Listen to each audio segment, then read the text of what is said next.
സൗഖ്യമാക്കി എന്നാണ്. That healing Jesus is in our midst this evening. ആ സൗഖ്യമാക്കുന്ന യേശു ഈ സന്ധ്യാസമയം നമ്മുടെ മധ്യയുണ്ട്. If you have any sickness, come believing in the name of Jesus and you're going to be healed. നിങ്ങൾക്ക് ഏതെങ്കിലും രോഗമുണ്ടെങ്കിൽ നിങ്ങൾ യേശുവിന്റെ നാമത്തിൽ വിശ്വസിച്ച് കടന്നു വരിക, നിങ്ങൾ സൗഖ്യം പ്രാപിച്ച് മടങ്ങി Those who പോകും. believe in that power of Jesus, lift up your hands and praise him. യേശുവിന്റെ ആ ശക്തിയിൽ വിശ്വസിക്കുന്നവർ തങ്ങളുടെ കരമുയർത്തി സ്തോത്രം ചെയ്താട്ടെ. Praise the Lord. സ്തോത്രം, സ്തോത്രം, സ്തോത്രം, സ്തോത്രം, സ്തോത്രം. Praise you, Lord. സ്തോത്രം, സ്തോത്രം, സ്തോത്രം. Thank you, Lord. Thank you, Lord. സ്തോത്രം, സ്തോത്രം, സ്തോത്രം. Thank you, Jesus. സ്തോത്രം, Thank you, Jesus. സ്തോത്രം, Thank you, സ്തോത്രം, Jesus. സ്തോത്രം. Praise you, Lord. We praise you, we praise you, we praise you, we praise you, we praise you, we praise you. You know, there is a multiplicity of uses and blessings in the word of God. ദൈവവചനത്തിൽ അതിന്റെ അനുഗ്രഹത്തിന്റെ പലവിധമായ ബഹുവിധമായ കാര്യങ്ങൾ പറഞ്ഞിട്ടുണ്ട്. There is salvation in the word of God. ദൈവവചനത്തിൽ രക്ഷയുണ്ട്. There is consolation in the word of God. ദൈവവചനത്തിൽ ആശ്വാസമുണ്ട്. There is healing in the word of God. ദൈവവചനത്തിൽ നിമിത്തം സൗഖ്യമുണ്ട്. There is warning in the word of God. Warning. അതിൽ ദൈവവചനത്തിൽ മുന്നറിയിപ്പുണ്ട്. There is enlightenment in the word of God. ദൈവവചനത്തിൽ പ്രകാശനമുണ്ട്. So in different ways this evening the word of God should deal with us.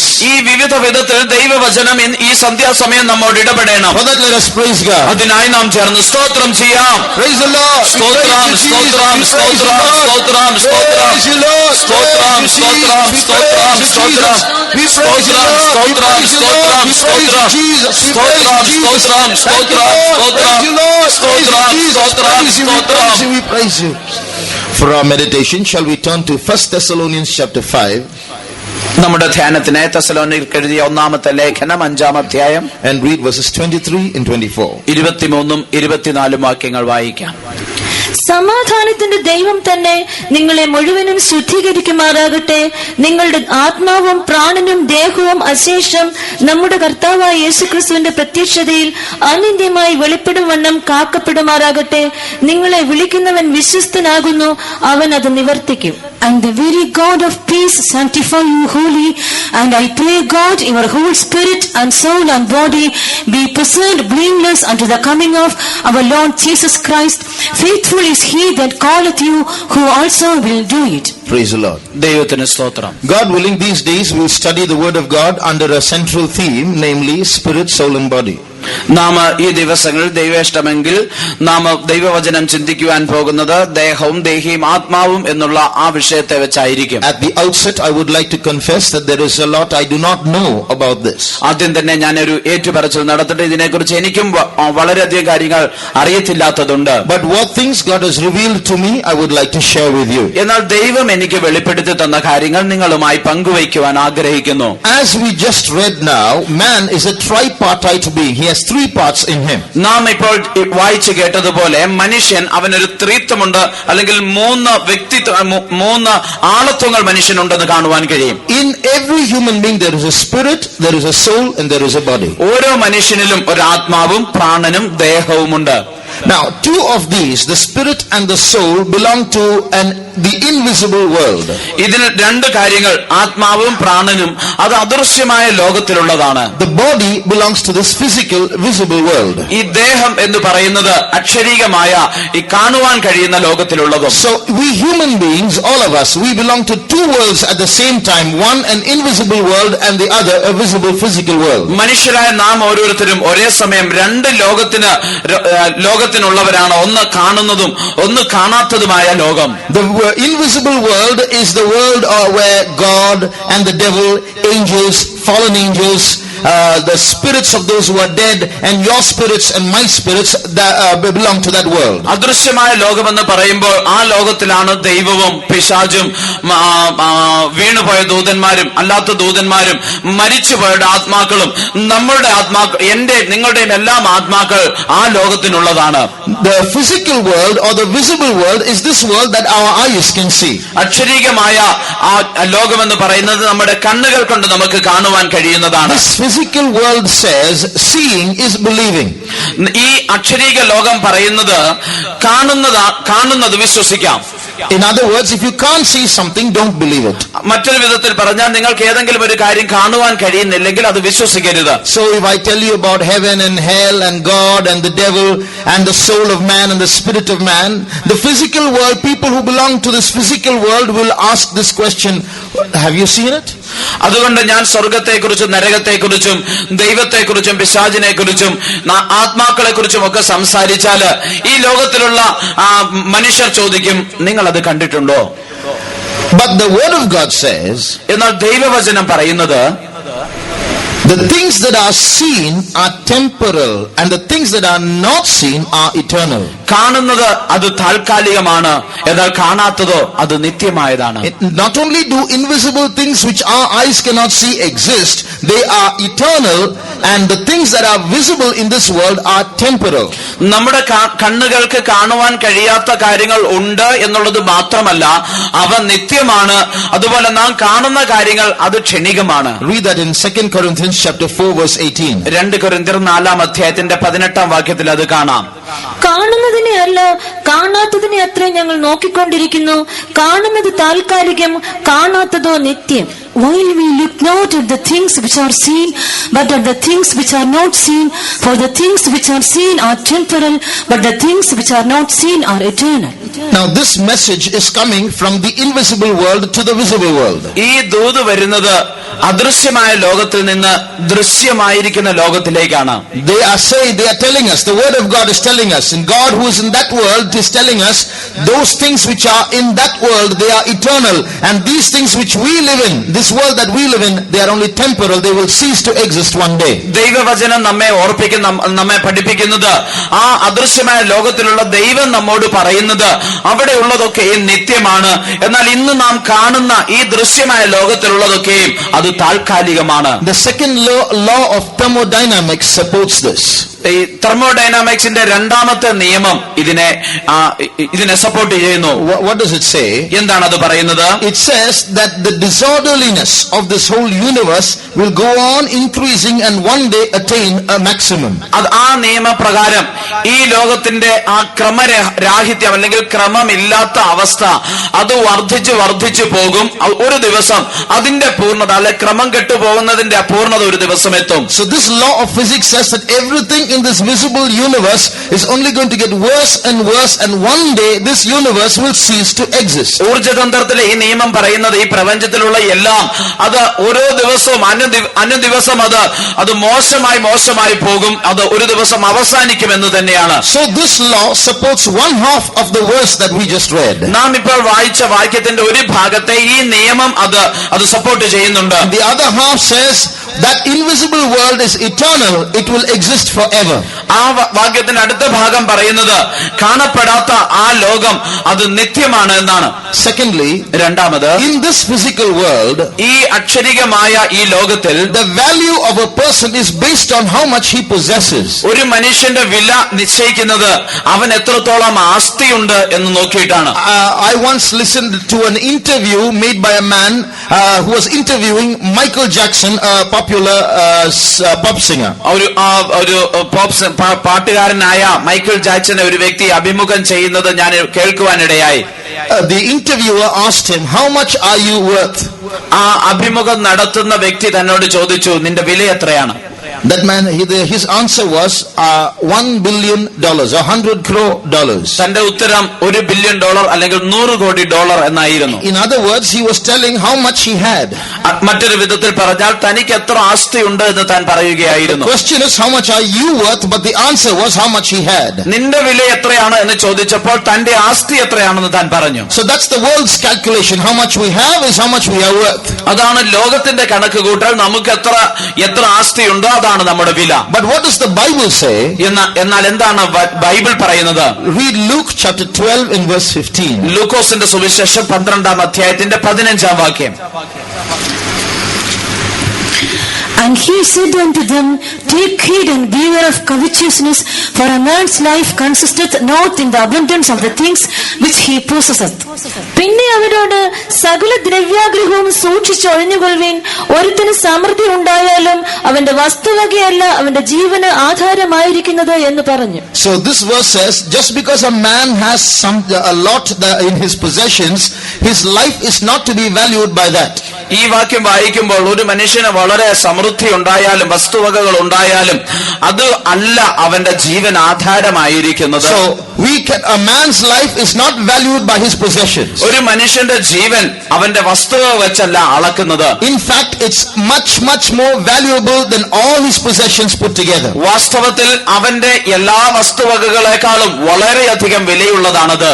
The Bible says, what does it profit a man if he gains the whole world and loses his own soul? ദൈവത്തിന്റെ വചനം പറയുന്നത്, നീ മുഴു ലോകവും നേടിയിട്ട് നിന്റെ ആത്മാവിനെ നഷ്ടപ്പെടുത്തിയാൽ അതുകൊണ്ട് എന്ത് പ്രയോജനമെന്നാണ്. That verse means that if you put the whole world on one side of a balance, on one pan, and put one man's soul on the other pan, the soul will weigh more than the whole world. അതായത് ഒരു ത്രാസിന്റെ ഒരു തട്ടിൽ ലോകത്തിലുള്ള മുഴുവൻ സമ്പാദ്യം, ലോകത്തിലുള്ള മുഴുവനും കാര്യങ്ങൾ കൂടി സമ്പാദ്യം കൂടി കൂട്ടിവെച്ചിട്ട് അതിന്റെ മറ്റേ തട്ടിൽ ഒരു മനുഷ്യന്റെ ഒരു ആത്മാവിനെ വെച്ച് തൂക്കിയാൽ അതായിരിക്കും കൂടുതൽ എന്നാണ്. That's the value of one man's soul that the Bible gives to a man. അതാണ് വേദപുസ്തകം ഒരു മനുഷ്യന്റെ ആത്മാവിന് നൽകുന്നതായ വില. This Bible that we are reading, നാം വായിക്കുന്നതായി വേദപുസ്തകം, we have to understand that the truth is contained here. നാം ഇതിൽ സത്യം അടങ്ങിയിരിക്കുന്നു എന്നുള്ളത് നാം മനസ്സിലാക്കണം. I told you there are two worlds. One is an invisible world, the other is a visible world. ഞാൻ നിങ്ങളോട് പറഞ്ഞുവല്ലോ, രണ്ട് വിധത്തിലുള്ള ലോകമുണ്ട്, ഒന്ന് കാണുന്നതും ഒന്ന് കാണാത്തതും. The invisible world can look into the visible world. ആ അദൃശ്യമായ ലോകത്തിന് ഈ ദൃശ്യമായ ലോകത്തിലേക്ക് നോക്കുവാൻ കഴിയും. It's like a man sitting in a car with tinted glass. അത് ഒരു മനുഷ്യൻ കറുത്ത ഫിലിം ഒട്ടിച്ച ഗ്ലാസിനകത്തിരുന്ന് നോക്കുന്നത് പോലെയാണ്. He can see outside. തനിക്ക് പുറമേ ഉള്ളത് കാണാം. But those who are outside cannot see inside. എന്നാൽ പുറമേ ഉള്ളവർക്ക് അകമേ ഉള്ളത് കാണുവാൻ കഴിയും. It's the same between this invisible world and the visible world. അത് തന്നെയാണ് ഈ അദൃശ്യമായതും ദൃശ്യമായ ലോകവും തമ്മിലുള്ള കാര്യവും. The entire invisible world can see this visible world. ആ അദൃശ്യമായ ലോകത്തിന് ഈ ദൃശ്യമായ ലോകത്തെ മുഴുവൻ കാണുവാൻ കഴിയും. But this visible world, with our five senses, we cannot look into that world. ഈ ദൃശ്യമായ ലോകത്തിലുള്ള നമ്മുടെ പഞ്ചേന്ദ്രിയങ്ങൾ വെച്ച് നമുക്ക് അദൃശ്യമായ ലോകത്തെ കാണുവാൻ കഴിയുകയില്ല. Just because we can't see everything, don't think it does not exist. നാം എല്ലാം നമുക്ക് കാണുവാൻ കഴിയുന്നില്ല എന്നുള്ളത് കൊണ്ട് മാത്രം അതവിടെ ഇല്ല എന്ന് നാം ചിന്തിക്കരുത്. There is a Chinese proverb which goes like this. ചൈനീസിൽ ഇപ്രകാരം ഒരു പഴമൊഴിയുണ്ട്. If you want to know what water is like, വെള്ളം എങ്ങനെയാണ് എന്ന് നിനക്ക് അറിയണമെങ്കിൽ don't ask a fish. ഒരു മീനിനോടല്ല ചോദിക്കേണ്ടത്. That sounds surprising, isn't it? അത് ആശ്ചര്യപ്പെടുത്തുന്നതാണല്ലേ? It says, if you want to know what water is like, don't ask a fish. വെള്ളം എങ്ങനെയാണ് എന്നുള്ളത് നിനക്ക് അറിയണമെങ്കിൽ നീ ഒരു മീനിനോടല്ല ചോദിക്കേണ്ടത്. But naturally we would ask a fish because the fish is living in water all the time. എന്നാൽ സ്വാഭാവികമായ ഒരു മത്സ്യത്തോടാണ് ചോദിക്കുക, കാരണം അതാണല്ലോ എപ്പോഴും വെള്ളത്തിൽ കഴിയുന്നത്. What is the meaning of that proverb? എന്താണ് ആ പഴമൊഴിയുടെ അർത്ഥം? The meaning is the fish knows water and only water, nothing else. അതിന്റെ അർത്ഥം ആ മത്സ്യത്തിന് വെള്ളത്തെ അറിയാം, വെള്ളത്തെ മാത്രമേ അറിയുകയുള്ളൂ, മറ്റൊന്നും അറിയില്ല. But if you can go and ask someone else who knows water and knows what is outside water, he can give a better description than a fish. എന്നാൽ മറ്റൊരു വ്യക്തിക്ക് വെള്ളം എന്താണെന്ന് അറിയാവുന്നതും വെള്ളത്തിന് പുറത്ത് എന്താണ് ഉള്ളത് എന്നറിയാവുന്നതുമായ ഒരു വ്യക്തിയോട് ചോദിച്ചാൽ വെള്ളം എന്താണ് എന്ന് നല്ലൊരു വ്യാഖ്യാനം നൽകുവാൻ തനിക്ക് കഴിയും. So if you can go and ask a man who is inside and outside, he will do better. അകത്തും പുറത്തുമുള്ള ഒരു മനുഷ്യനോട് നാം പോയി ചോദിക്കുകയാണെങ്കിൽ തനിക്ക് കൂടുതൽ വ്യക്തമായി പറയുവാൻ കഴിയും. In the same way, അതേപോലെ തന്നെ those who are in the invisible world have a better understanding about the visible world in which we are living in. അദൃശ്യമായ ലോകത്തിലുള്ള അവർക്ക് ദൃശ്യമായ ഈ ലോകത്തിൽ വസിക്കുന്ന നമുക്കുള്ളതിനേക്കാൾ കൂടുതൽ ഗ്രാഹ്യമുണ്ട്. And the Bible that we hold in our hands has come from there to here. നാം നമ്മുടെ കരങ്ങളിൽ എടുത്ത് നടക്കുന്ന ഈ വേദപുസ്തകം അവിടെ നിന്ന് ഇവിടേക്ക് അയച്ചതാണ്. It is this Bible that tells us that this visible world is only for a short time. Our our life is only for a short time, and that invisible world is forever. ഈ വേദപുസ്തകമാണ് നമ്മെ ഓർപ്പിക്കുന്നത് ഈ ജീവിതം താൽക്കാലികമാണ്, ഈ കാണുന്ന ലോകം താൽക്കാലികമാണ്, എന്നാൽ കാണപ്പെടാത്തത് അത് നിത്യമാണ്. So the Bible is giving us a better view than our own understanding of things. നമ്മുടെ തന്നെ കാര്യങ്ങളെ കുറിച്ചുള്ള അറിവിനേക്കാൾ കൂടുതലായി വേദപുസ്തകം നമ്മെ ചില കാര്യങ്ങൾ പഠിപ്പിക്കുന്നു. Now I want to present to you a modern parable. ഒരു പുതിയ ഒരു ഉപമ ഞാൻ നിങ്ങളോട് പറയുവാൻ ആഗ്രഹിക്കുന്നു. Jesus mentioned many parables in his lifetime. യേശു തന്റെ ജീവിതത്തിൽ പല ഉപമകൾ പറയുകയുണ്ടായി. I'm going to use a modern parable. ഒരു പുതിയ ഒരു ഉപമ പറയാം. Consider a man who's taking a long journey. ഒരു ദീർഘയാത്ര ചെയ്യുന്നതായ ഒരു മനുഷ്യനെ ചിന്തിക്കുക. He's got a big, very costly treasure in his hands. തന്റെ കയ്യിൽ വളരെ വിലപിടിപ്പുള്ളതായ ഒരു നിക്ഷേപം തന്റെ കയ്യിലുണ്ട്. He has to travel many days. He has to cross land and sea, get across countries and deliver it to its owner. തനിക്ക് പല രാജ്യങ്ങൾ കടന്ന്, കടലുകൾ കടന്ന്, ദേശങ്ങൾ കടന്നു പോയിട്ട് വേണം അതിന്റെ ഉടമസ്ഥന് ആ നിക്ഷേപം കൊണ്ടുപോയി കൊടുക്കുവാൻ. But as he sets on his journey, എന്നാൽ തന്റെ യാത്ര താൻ ആരംഭിക്കുമ്പോൾ there are dacoits or thieves who know that he has precious treasure in his hands and want to steal it. തന്റെ കയ്യിൽ വിലയേറിയ നിക്ഷേപമുണ്ട് എന്ന് അറിയുന്ന കള്ളന്മാരുണ്ട്, അവർ അത് മോഷ്ടിക്കുവാനും ആഗ്രഹിക്കുന്നു. But at the same time, the owner knows that there are thieves trying to steal this treasure, and he provides the needed security, or say black cat commandos, to keep this man secure.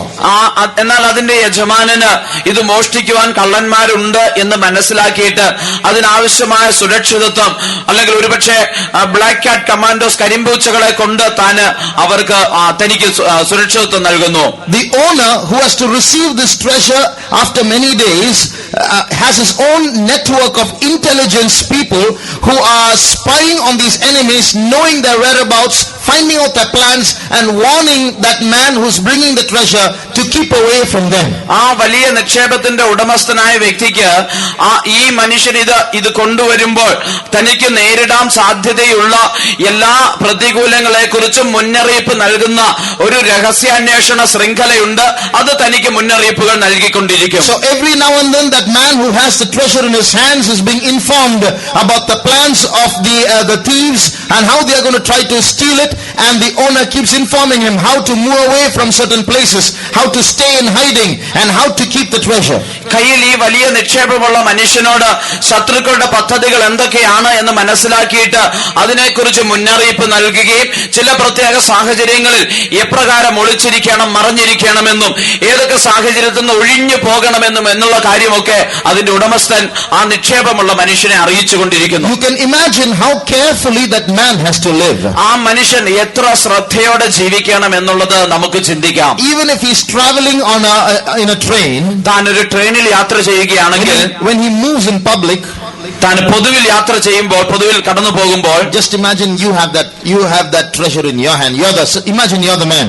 ആ മനുഷ്യൻ നിങ്ങളുടെ കയ്യിലാണ് ആ നിക്ഷേപമുള്ളത് എന്നൊന്ന് ചിന്തിക്കുക. And you're traveling by bus. നിങ്ങൾ ബസ്സിൽ യാത്ര ചെയ്യുകയാണ്. Even if you go to sleep, നിങ്ങൾ ഉറങ്ങുവാൻ പോയാലും you'll have at least one finger on that, isn't it? നിങ്ങളുടെ ഒരു വിരലെങ്കിലും അതിന്റെ മുകളിൽ വെച്ചുകൊണ്ടിരിക്കും അല്ലേ? One slight movement and you'll have to wake up. Who's taking it? അതിനൊരു ചെറിയ അനക്കം ഉണ്ടായാൽ പോലും നിങ്ങൾ എഴുന്നേൽക്കണം. ആരാണത് എടുക്കുന്നത്? Every now and then you'll be watching the bag. It's still there or not? ഓരോ നിമിഷവും ആ ബാഗ് നോക്കിക്കൊണ്ടിരിക്കും, അത് അവിടെ ഉണ്ടോ. So he has to be vigilant and he has to be very responsible.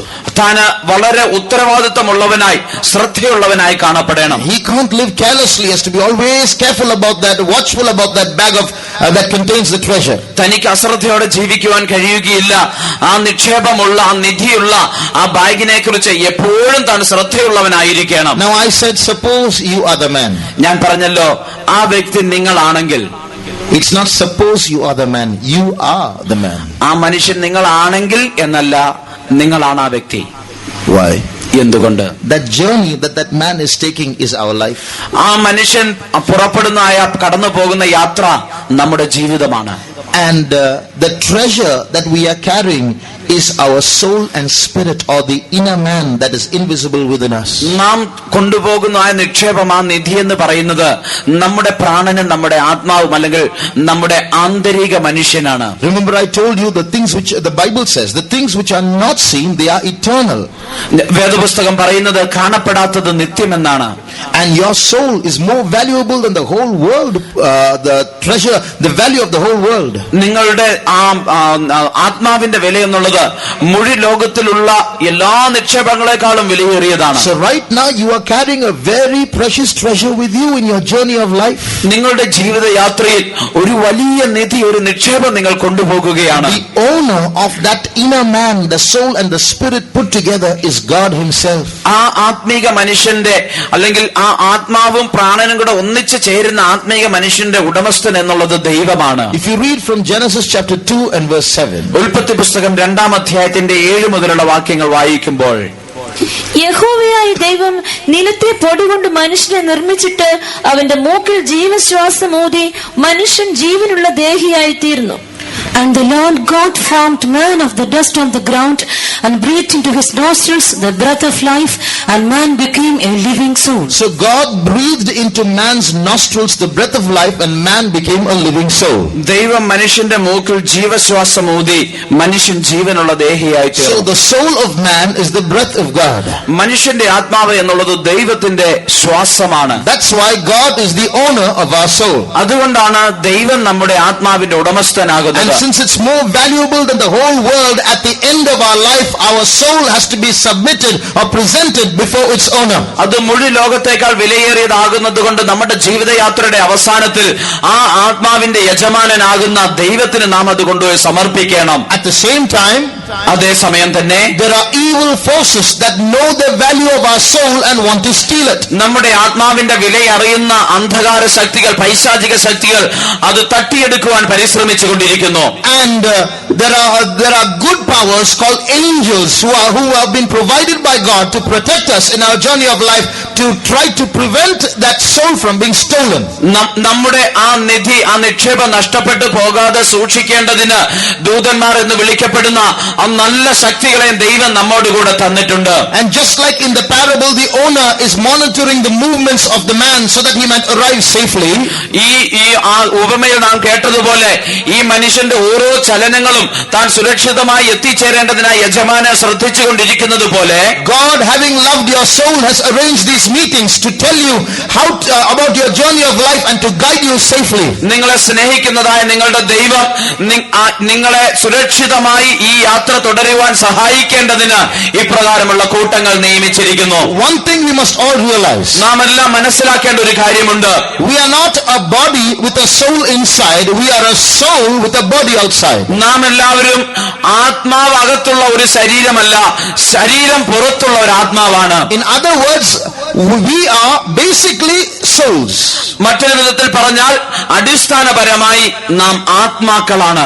Just like when you are wrap a gift with a wrapping paper, ഒരു സമ്മാനപ്പൊതി അതിന്റെ paper കൊണ്ട് പൊതിയുന്നത് പോലെ, what is inside is important, what is outside is only a wrapper.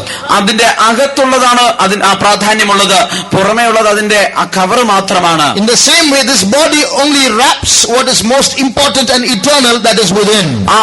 അതേപോലെ തന്നെ നിത്യമായത് വിലയേറിയ ആ കാര്യത്തെ ഈ ശരീരം പുറമെ പൊതിഞ്ഞ് സൂക്ഷിക്കുന്നു. When someone new comes to church, ആരെങ്കിലും പുതുതായി ഒരു സഭയിലേക്ക് വരുമ്പോൾ we don't say a new body has come, we say a new soul has come. ഒരു പുതിയ ദേഹം വന്നെന്ന് നമ്മൾ പറയുകയില്ല, പുതിയ ആത്മാവ് വന്നെന്ന് പറയും. So basically we human beings are souls.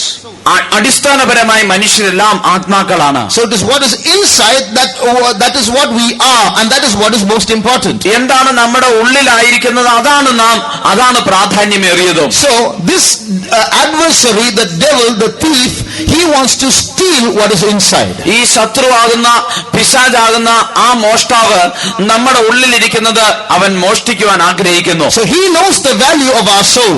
നമ്മുടെ ആത്മാവിന്റെ വില അവന് നന്നായി അറിയാം. Because we don't see the soul with our eyes, sometimes we don't realize how valuable it is.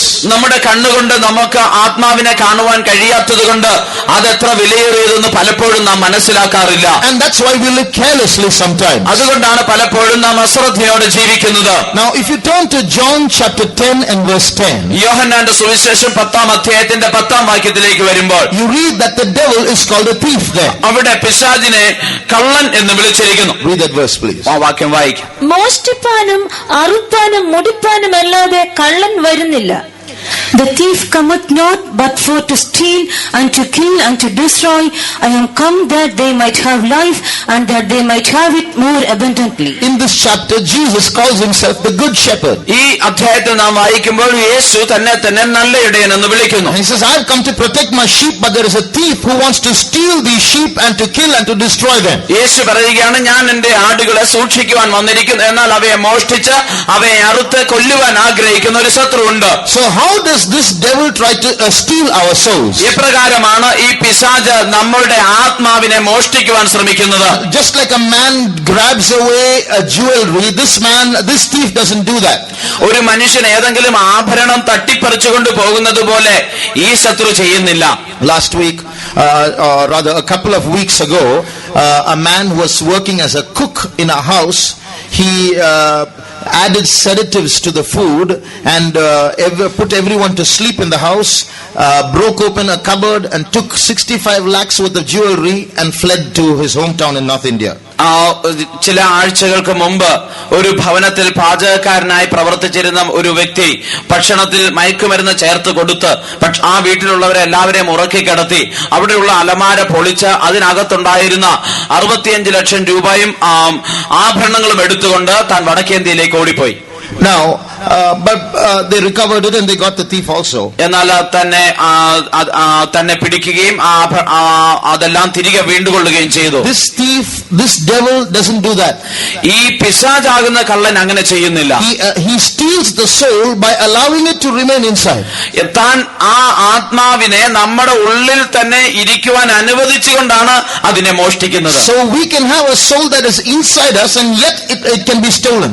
നമ്മുടെ ഉള്ളിൽ ഒരു ആത്മാവ് ആയിരിക്കുമ്പോൾ തന്നെ അത് മോഷ്ടിക്കപ്പെട്ടു പോയ ഒരു അവസ്ഥയിലായിരിക്കും. So maybe right now while we are sitting here, we might be sitting here with souls that are stolen away by the thief. ഒരുപക്ഷെ ഇപ്പോൾ നമ്മിൽ പലരും ഇവിടെ ആയിരിക്കുന്നത് പിശാച് മോഷ്ടിച്ചു കൊണ്ടുപോയ ആത്മാക്കളുമായിട്ടായിരിക്കാം. It may be in our hands, it may be right here, but it may be stolen by the devil. ഒരുപക്ഷെ അത് നമ്മുടെ ഉള്ളിൽ തന്നെ ഉണ്ടായിരിക്കാം, എങ്കിലും അത് പിശാചിനാൽ മോഷ്ടിക്കപ്പെട്ടിരിക്കാം. How does the devil steal the soul? എങ്ങനെയാണ് പിശാച് ആത്മാവിനെ മോഷ്ടിക്കുന്നത്? I want to present 3 ways in which he does this. പിശാച് അത് ചെയ്യുന്നതായ 3 വഴികളെ കുറിച്ച് ഞാൻ പറയാം. First of all, ഒന്നാമതായി he tries to divert the soul through pleasures and entertainments. ഇമ്പങ്ങളും സന്തോഷങ്ങളിലും മുഖാന്തരമായി ആത്മാവിനെ വ്യതിചലിപ്പിക്കുവാൻ അവൻ ശ്രമിക്കുന്നു. We just read a verse which says that our soul came from God. It's the breath of God. നാം ഇപ്പോൾ ഒരു വാക്യം വായിച്ചുവല്ലോ, നമ്മുടെ ആത്മാവ് ദൈവത്തിൽ നിന്ന് വന്നു, അത് ദൈവത്തിന്റെ ശ്വാസമാകുന്നു എന്ന്. And at the end of man's journey of life, he has to present this soul back to God. ഒരു മനുഷ്യന്റെ ജീവിതയാത്രയുടെ അവസാനം ഈ ആത്മാവ് അവൻ ദൈവത്തിന് തിരികെ സമർപ്പിക്കണം. In the Bible there was a man called Samson. വേദപുസ്തകത്തിൽ ശിംശോൻ എന്ന പേരുള്ള ഒരു വ്യക്തി ഉണ്ടായിരുന്നു. He tried to trap him inside a city. അവരെ തന്നെ ഒരു പട്ടണത്തിനകത്ത് ബന്ധിക്കുവാൻ ശ്രമിച്ചു. So they locked him inside. തന്നെ പട്ടണത്തിനുള്ളിൽ ബന്ധിച്ചു. But when the Spirit of God came upon him, എന്നാൽ ദൈവത്തിന്റെ ആത്മാവ് തന്റെ മേൽ വന്നപ്പോൾ he in the middle of the night he went out, he saw the gates locked. താൻ അർദ്ധരാത്രിയിൽ പുറത്തിറങ്ങി നോക്കിയപ്പോൾ അതിന്റെ വാതിലുകളൊക്കെ അടച്ചിരിക്കുന്നത് കണ്ടു. So he carried the gate. താൻ അതുകൊണ്ട് അതിന്റെ വാതിൽ പൊളിച്ചെടുത്തു. And with the pillars, അതിന്റെ തൂണുകളോടുകൂടി താൻ പൊളിച്ചെടുത്തു. Carried it to the top of a mountain. അത് ചുമന്ന് ഒരു പർവ്വതത്തിന്റെ മുകളിൽ കൊണ്ടുപോയി. So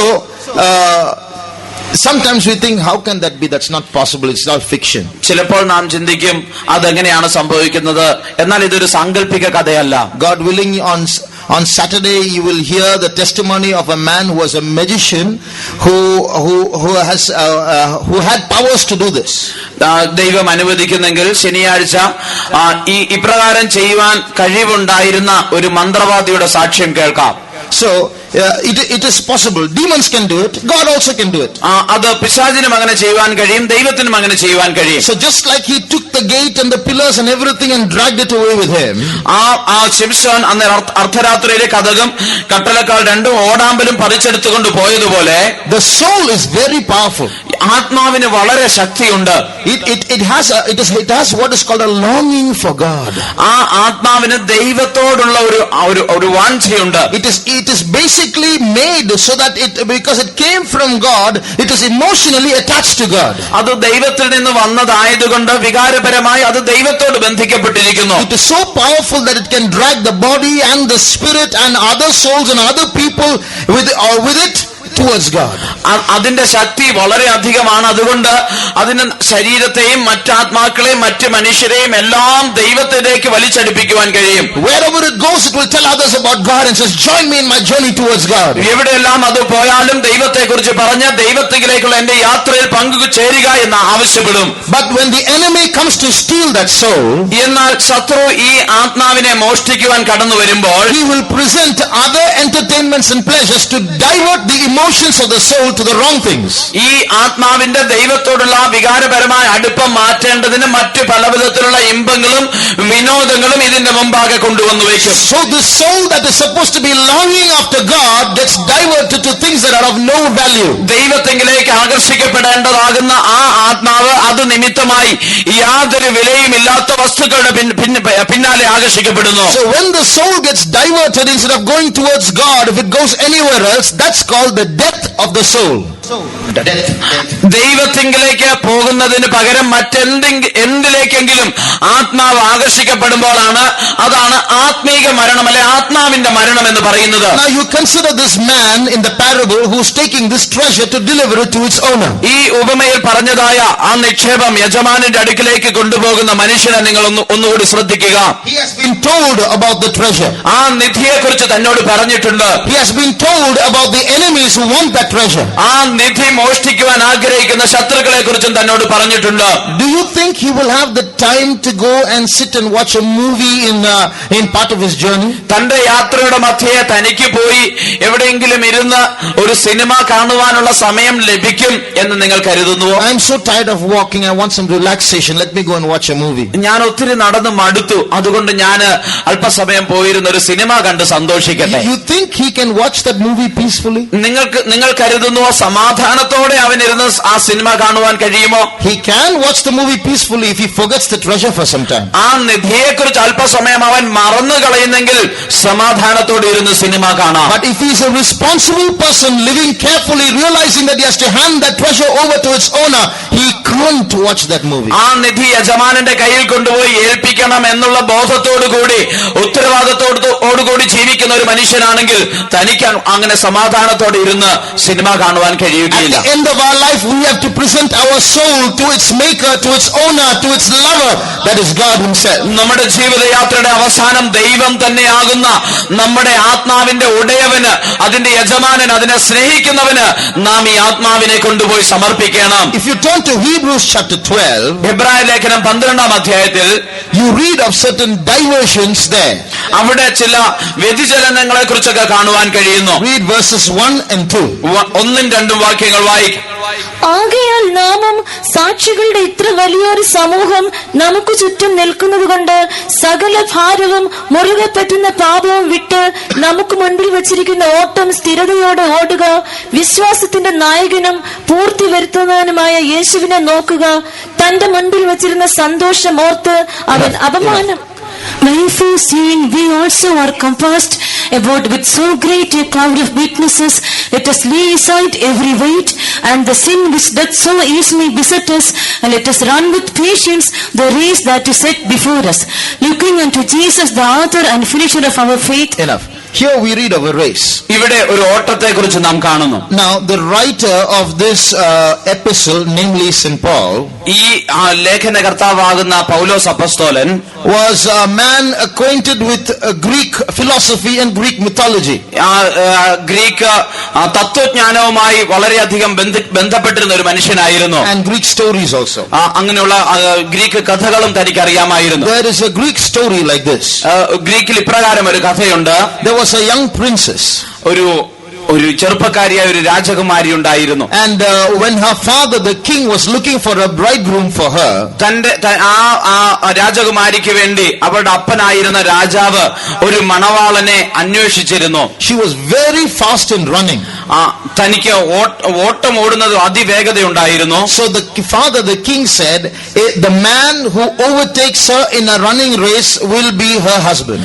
പിതാവ് രാജാവ് ഇപ്രകാരമാണ് പറഞ്ഞത്, ഒരു ഓട്ട മത്സരത്തിൽ ഈ പെൺകുട്ടിയെ തോൽപ്പിക്കുന്ന ആൾക്ക് അവളുടെ ഭർത്താവാകുവാൻ കഴിയും. So many men tried to marry her by competing with her, but no one could overtake her. She was first all the time. അനേക പുരുഷന്മാർ വന്ന് ഓട്ടത്തിൽ ഓടി മത്സരിച്ച് ഇവളെ തോൽപ്പിച്ച് ഇവളുടെ ഭർത്താവാകുവാൻ ശ്രമിച്ചെങ്കിലും ആർക്കും കഴിഞ്ഞില്ല, ഇവളാണ് ജയിച്ചത്. But there was one man, എന്നാൽ ഒരു മനുഷ്യനുണ്ടായിരുന്നു, he found out a secret. താൻ ഒരു രഹസ്യം കണ്ടുപിടിച്ചു. He found out that she had a great love for gold. തനിക്ക് സ്വർണത്തോട് ഒരു വലിയ ആഗ്രഹം, അഭിനിവേശമുണ്ടെന്ന് താൻ കണ്ടുപിടിച്ചു. So he said, I'm going to run with her. താൻ പറഞ്ഞു, ഞാൻ അവളോട് കൂടെ ഓടുവാൻ പോകുന്നു. So when the race started, ആ ഓട്ട മത്സരം തുടങ്ങിയപ്പോൾ immediately she was on the lead. She overtook him. പെട്ടെന്ന് അവൾ മുമ്പിൽ കയറി ഓടുവാൻ തുടങ്ങി. So when she was overtaking him, താന് ആ സ്ത്രീ ഇവന്റെ മുമ്പിൽ കടന്ന് ഓടിപ്പോകുമ്പോൾ he took out a golden apple from his pocket and rolled it in front of her. താന് തന്റെ പോക്കറ്റിൽ നിന്ന് സ്വർണം കൊണ്ടുള്ള ഒരു ആപ്പിൾ എടുത്ത് അവളുടെ മുമ്പിലേക്ക് ഉരുട്ടിക്കൊടുത്തു. The moment she saw that gold, her speed stopped. താൻ ആ സ്വർണം കണ്ട ഉടനെ അവളുടെ വേഗത കുറഞ്ഞു. Immediately he overtook her. പെട്ടെന്ന് ഇവൻ തന്നെ അവളുടെ മുമ്പിൽ കടന്നു. Then she grabbed that apple and started running again and overtook him.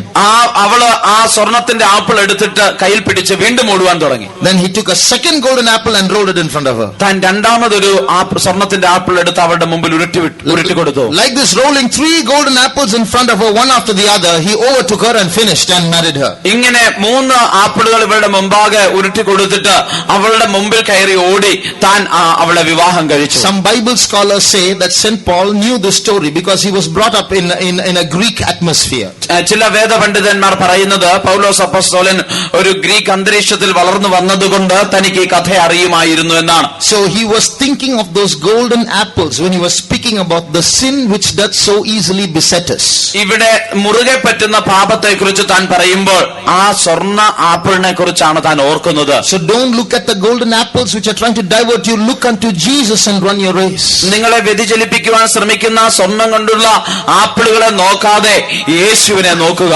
The devil knows how to tempt a man out of God's way. ദൈവത്തിന്റെ വഴിയിൽ നിന്ന് ഒരു മനുഷ്യനെ പ്രലോഭിപ്പിച്ച് എപ്രകാരം പുറത്തു കൊണ്ടുവരണമെന്ന് പിശാചിന് അറിയാം. And this is precisely what he is busy about in the whole world today. ഈ മുഴു ലോകത്തിലും പിശാച് ഇന്ന് ചെയ്തുകൊണ്ടിരിക്കുന്നതും അത് തന്നെയാണ്. If you turn to Revelation chapter 12, വെളിപ്പാട് പുസ്തകം 12-ാം അധ്യായത്തിലേക്ക് വരുമ്പോൾ and read verse 9. 9-ാം വാക്യം വായിക്കാം. ഭൂതലത്തെ മുഴുവൻ തെറ്റിച്ചു കളയുന്ന പിശാചും സാത്താനും എന്ന മഹാസർപ്പമായ പഴയ പാമ്പിനെ ഭൂമിയിലേക്ക് തള്ളിക്കളഞ്ഞു. And the great dragon was cast out, that old serpent called the devil and Satan, which deceiveth the whole world. Which deceiveth the whole world. It's in present tense. ഭൂതലത്തെ മുഴുവൻ തെറ്റിച്ച് കളയുന്ന പിശാച് എന്നവിടെ എഴുതിയിരിക്കുന്നു. So that's his business. That's what he's engaged in today. Day and night he is deceiving the whole world. അതാണ് അവന്റെ ജോലി. രാവും പകലും അവൻ ഭൂതലത്തെ തെറ്റിക്കുന്നു, വഞ്ചിക്കുന്നു. He is diverting, distracting every human being away from God so that man may not realize the purpose of his life. ഒരു മനുഷ്യനും അവന്റെ ജീവിതത്തിലുള്ള ഉദ്ദേശത്തെ കുറിച്ച് മനസ്സിലാക്കാതെ ഇരിക്കേണ്ടതിന് എല്ലാ മനുഷ്യരുടെയും ശ്രദ്ധ ദൈവത്തിൽ നിന്ന് വ്യതിചലിപ്പിക്കുവാൻ അവൻ ശ്രമിക്കുന്നു. So there are thousands and thousands of entertainments that are keeping people engaged so that they might forget that they have a great precious treasure inside them and that the devil might steal it away without their knowing it. ഓരോ മനുഷ്യരുടെയും ഉള്ളിൽ വളരെ വിലമതിക്കുവാനാവാത്ത ഒരു നിധിയുണ്ട്, ഒരു നിക്ഷേപമുണ്ട് എന്ന് അവർ മനസ്സിലാക്കാതെ ഇരിക്കേണ്ടതിന് പല വിധത്തിലുള്ള വിനോദങ്ങൾ അവൻ അവരുടെ മുമ്പാകെ കൊണ്ടുവന്നു വെച്ച് അവർ ആ നിക്ഷേപത്തെ മോഷ്ടിക്കുവാൻ ശ്രമിക്കുന്നു. Today so many people not realizing how valuable their treasure is their soul is, they are wasting away their lives. ഇന്ന് അനേകർ അവരുടെ ആത്മാവ് ആ നിക്ഷേപത്തിന്റെ വില മനസ്സിലാക്കുവാൻ കഴിയാതെ അവരുടെ ജീവിതത്തെ നഷ്ടമാക്കിക്കൊണ്ടിരിക്കുകയാണ്. Young brother, young sister, if you are fighting in your homes to enjoy certain pleasures, remember those pleasures are not there by accidents. They are placed there by your enemy to grab your soul away. പ്രിയ യൗവനക്കാരി, നിങ്ങളുടെ ഭവനത്തിൽ ഏതെങ്കിലും ചില വിനോദങ്ങൾ അനുഭവിക്കേണ്ടതിന് നിങ്ങൾ പോരാടിക്കൊണ്ടിരിക്കുന്നുവെങ്കിൽ നിങ്ങൾ ഒരു കാര്യം മനസ്സിലാക്കണം. അത് അവിടെ വന്നത് ഏതെങ്കിലും യാദൃച്ഛ്യ വന്നതല്ല. നിങ്ങളുടെ ആത്മാവിനെ മോഷ്ടിച്ചു കൊണ്ടുപോകേണ്ടതിന് പിശാച് അവിടെ കൊണ്ടുവന്ന് വെച്ചതാണ്. Today the owner of your soul has arranged these meetings to warn you that you are going to be deceived. Your soul is going to get stolen. Beware. Come back to Jesus. നീ വഞ്ചിക്കപ്പെടുവാൻ പോകുന്നു, നീ യേശുവിലേക്ക് മടങ്ങി വരിക എന്ന് നിനക്ക് മുന്നറിയിപ്പ് തരേണ്ടതിനാണ് ആ നിധിയുടെ ആ ആത്മാവിന്റെ ഉടയവനായ ദൈവം ഇപ്രകാരമുള്ള കൂട്ടങ്ങൾ നിയമിച്ചിരിക്കുന്നത്. The second way in which the devil will steal the soul, പിശാച് ആത്മാവിനെ മോഷ്ടിക്കുന്ന രണ്ടാമത്തെ വിധം, he wants to reduce the value of the soul of man by increasing the value of the things of this world. ഒരു മനുഷ്യന്റെ ആത്മാവിന്റെ വില കുറച്ച് കളയേണ്ടതിന് ഈ ലോകത്തിന്റെ വസ്തുക്കളുടെ വില വർദ്ധിപ്പിക്കുവാൻ അവൻ ശ്രമിക്കുന്നു. He somehow tries to brainwash human beings into thinking that the possessions of this life are very valuable, that this material life is so valuable that he neglects the soul.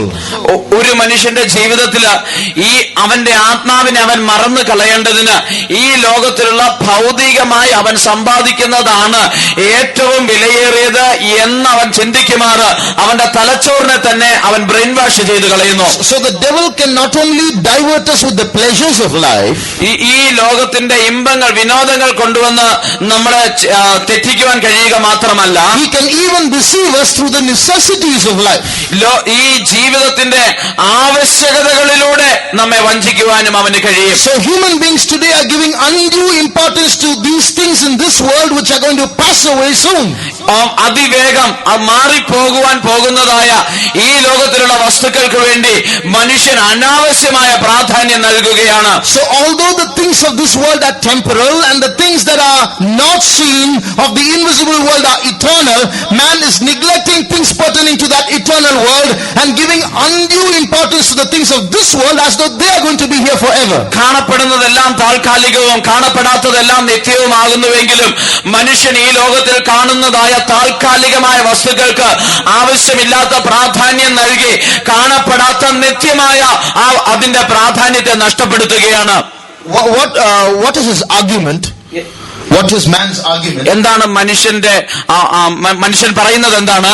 He says, you talk about heaven and hell and God, all that we'll see later on. Today I need food for my stomach. I need food, clothing and shelter. I have to see that first. നിങ്ങൾ സ്വർഗത്തെയും നരകത്തെയും കുറിച്ചും എല്ലാം പറയുന്നല്ലോ, അത് പിന്നത്തെ കാര്യം. ആദ്യം എന്റെ വയറിനുള്ള ഭക്ഷണം, എനിക്ക് ആവശ്യമായ വസ്ത്രം, ഇതൊക്കെ ഞാൻ നേടട്ടെ. You expect me to leave my job and everything, go and sit in the church and say praise the Lord all the time, is it? എന്റെ ജോലിയെല്ലാം വിട്ട് കളഞ്ഞിട്ട് ഏതെങ്കിലും സഭയിൽ പോയിരുന്ന എപ്പോഴും സ്തോത്രം പറഞ്ഞുകൊണ്ടിരിക്കുവാനാണോ നിങ്ങൾ ആഗ്രഹിക്കുന്നത്? So that's man's argument. അതാണ് മനുഷ്യന്റെ പറച്ചിൽ. Today what is important, do. Tomorrow we'll see tomorrow. ഇന്ന് എന്താണോ പ്രാധാന്യമുള്ളത് അത് ചെയ്യുക, നാളെ എന്ത് വേണം അത് അപ്പോൾ നോക്കാം. So man is valuing today's needs and neglecting tomorrow. മനുഷ്യൻ അതുകൊണ്ട് ഇന്നത്തെ ആവശ്യങ്ങൾക്ക് പ്രാധാന്യം കൊടുത്ത് നാളത്തെ അവഗണിക്കുന്നു. So we are not saying that you have to leave everything in this world behind and go and sit in the jungle like an ascetic. നിങ്ങൾ ഈ ലോകത്തിലുള്ള എല്ലാ കാര്യങ്ങളും വിട്ട് നിങ്ങളുടെ പുറകിൽ എറിഞ്ഞു കളഞ്ഞിട്ട് ഏതെങ്കിലും ഒരു വനത്തിൽ പോയി ഒരു സന്യാസിയെ പോലെ ഇരിക്കണമെന്ന് ഞങ്ങൾ പറയുന്നില്ല. We need money, we need clothes, we need jobs, we need to study, we need to be in this world. But what I'm talking about is the undue value that we give to these things. നമുക്ക് ജോലി വേണം, പണം വേണം, വസ്ത്രം വേണം, പഠിക്കണം, ഈ ലോകത്തിലുള്ള വസ്തുക്കളൊക്കെ നമുക്ക് ഒരുപക്ഷെ വേണം, എന്നാൽ അതിനാവശ്യമില്ലാത്ത പ്രാധാന്യം നൽകരുത്. I have with me a menu card of a pizza shop. ഒരു പിസ്സ കടയുടെ മെനു കാർഡ് എന്റെ കയ്യിലുണ്ട്. The name of the shop is called Hell. ആ കടയുടെ പേര് നരകം എന്നാണ്. And the emblem is a snake, a serpent. അതിന്റെ ചിഹ്നം ഒരു പാമ്പിന്റെ ചിഹ്നമാണ്. The menu card itself is black in color. ഈ മെനു കാർഡിന്റെ കളർ തന്നെ കറുപ്പാണ്. And look at the different kinds of the names of the different kinds of pizzas available in that shop. ആ കടയിലുള്ള പല വിധത്തിലുള്ള പിസ്സകളുടെ പേര് നോക്കുക. One pizza is called Trouble. ഒരു പിസ്സയുടെ പേരാണ് കഷ്ടം. One pizza is called Murder. മറ്റൊരു പിസ്സയുടെ പേരാണ് കൊലപാതകം. Another pizza is called Curse. മറ്റൊരു പിസ്സയുടെ പേരാണ് ശാപം. Another pizza is called Demon. മറ്റൊന്നിന്റെ പേര് പിശാച്. So you see different kinds of pizzas. അവിടെ പലതരത്തിലുള്ള പിസ്സകൾ കാണുന്നു. One is called hell dog. One pizza is called hell dog, hell. Hell dog അല്ലെങ്കിൽ നരകത്തിന്റെ നായ് എന്നതിന് പേര്. Another is called greed. മറ്റൊന്നിന്റെ പേര് ദ്രവ്യാഗ്രഹം. Another is called lust. മറ്റൊന്നിന്റെ പേര് ദുരാഗ്രഹം. So these are different kinds of pizzas available in the shop. ഈ കടയിൽ ലഭിക്കുന്ന പല വിധത്തിലുള്ള പിസ്സകളുടെ പേരാണിത്. Now it's very obvious that this is run by people who are worshipping Satan. Otherwise no one normal will do this. സാധാരണ മനുഷ്യരാരും ഇത് ചെയ്യുകയില്ലല്ലോ. ഇത് ചെയ്യുന്നത് സാത്താനെ ആരാധിക്കുന്നവരാണ് ഈ കട നടത്തുന്നത്. At the back of this, ഈ മെനു കാർഡിന്റെ പുറകിൽ there is something written here. ഇവിടെ ചില കാര്യങ്ങൾ എഴുതിയിട്ടുണ്ട്. The topic is, if you haven't sold your soul, you should. നിങ്ങളുടെ ആത്മാവിനെ നിങ്ങൾ വിറ്റ് കളഞ്ഞിട്ടില്ലെങ്കിൽ ഉടനെ വിൽക്കണം. And then it's written underneath, അതിന് താഴെ എഴുതിയിരിക്കുന്നു, your soul is something that sits there and doesn't do a thing. നിങ്ങളുടെ ആത്മാവ് അത് അവിടെ ഇരുന്ന് പ്രത്യേകിച്ച് ഒന്നും ചെയ്യാത്തൊരു വസ്തുവാണ്. You can't see it. നിങ്ങൾക്ക് അതിനെ കാണുവാൻ കഴിയുന്നില്ല. You can't feel it. നിങ്ങൾക്ക് അതിനെ അനുഭവിക്കുവാൻ കഴിയുന്നില്ല. It can't keep you warm in the night. അത് രാത്രിയിൽ നിങ്ങൾക്ക് ചൂട് പകർന്നു തരുവാൻ കഴിയുന്നില്ല. When you run out of milk in your house, it's not going to run to the dairy and get milk for you. നിങ്ങളുടെ വീട്ടിലെ പാല് തീർന്നു പോയി കഴിയുമ്പോൾ ഏതെങ്കിലും പാൽക്കടയിൽ പോയിട്ട് പാല് വാങ്ങിക്കൊണ്ടുവരുന്നില്ല. So souls are pretty much useless. അതുകൊണ്ട് ആത്മാവിന് പ്രത്യേകിച്ച് ഉപയോഗമൊന്നുമില്ല. So let us take it off your hands. അതുകൊണ്ട് ഞങ്ങൾ അതിനെ നിങ്ങളുടെ കയ്യിൽ നിന്ന് എടുക്കട്ടെ. You can still have pizzas. നിങ്ങൾക്ക് pizza, even if we take the soul, you can still have your pizzas. നിങ്ങളുടെ ആത്മാവിനെ ഞങ്ങൾ എടുത്താലും പിസ്സ നിങ്ങൾക്ക് കഴിക്കാം. So if you think it's going to be hard to get rid of your soul, you must be wrong. നിങ്ങളുടെ ആത്മാവിനെ വിട്ടുതരുവാൻ വളരെ ബുദ്ധിമുട്ടാണെന്ന് നിങ്ങൾ ചിന്തിച്ചാൽ അത് തെറ്റാണ്. Just visit and they give you a website and enter your details and kiss your soul goodbye. നിങ്ങൾ അവരുടെ വെബ്സൈറ്റിന്റെ അഡ്രസ് തന്നിട്ട് ആ വെബ്സൈറ്റ് സന്ദർശിക്കുക, നിങ്ങളുടെ അഡ്രസ് നൽകുക, നിങ്ങളുടെ ആത്മാവിനെ ചുംബനം കൊടുത്ത് വേർപിരിയുക. So now a question has to be asked. ഒരു ചോദ്യം ചോദിക്കണം. They just said that our soul is useless. അവർ പറഞ്ഞുവല്ലോ നമ്മുടെ ആത്മാവിന് യാതൊരു വിലയുമില്ല, ഉപയോഗവുമില്ല. Why do they want it? എന്തുകൊണ്ട് അവർക്കത് വേണം? If it's useless, why do they need it? ഉപയോഗമില്ലാത്തത് അവർക്കെന്താണ് ആവശ്യം? So they're uttering some lies there. അല്ലെങ്കിൽ അതായത് അവരേതെങ്കിലും ചില കള്ളം അവിടെ പറയുന്നുണ്ട്. Unless there's some profit there, they won't want the soul. എന്തെങ്കിലും ഒരു ലാഭം അവിടെ ഇല്ലാതെ ഈ ആത്മാവിനെ അവർ നേടുവാൻ ആഗ്രഹിക്കുകയില്ലല്ലോ. Your enemy knows the value of your soul. നിന്റെ ആത്മാവിന്റെ വില നിന്റെ ശത്രുവിന് അറിയാം. And he wants to reduce the value of your soul. നിന്റെ ആത്മാവിന്റെ വില കുറച്ചു കാണിക്കുവാൻ അവൻ ആഗ്രഹിക്കുന്നു. Look at his arguments. ഈ വാദങ്ങൾ നിങ്ങൾ ശ്രദ്ധിക്കുക. Your soul can't get you milk when you run out of milk. Your soul can't be a blanket for you in the night.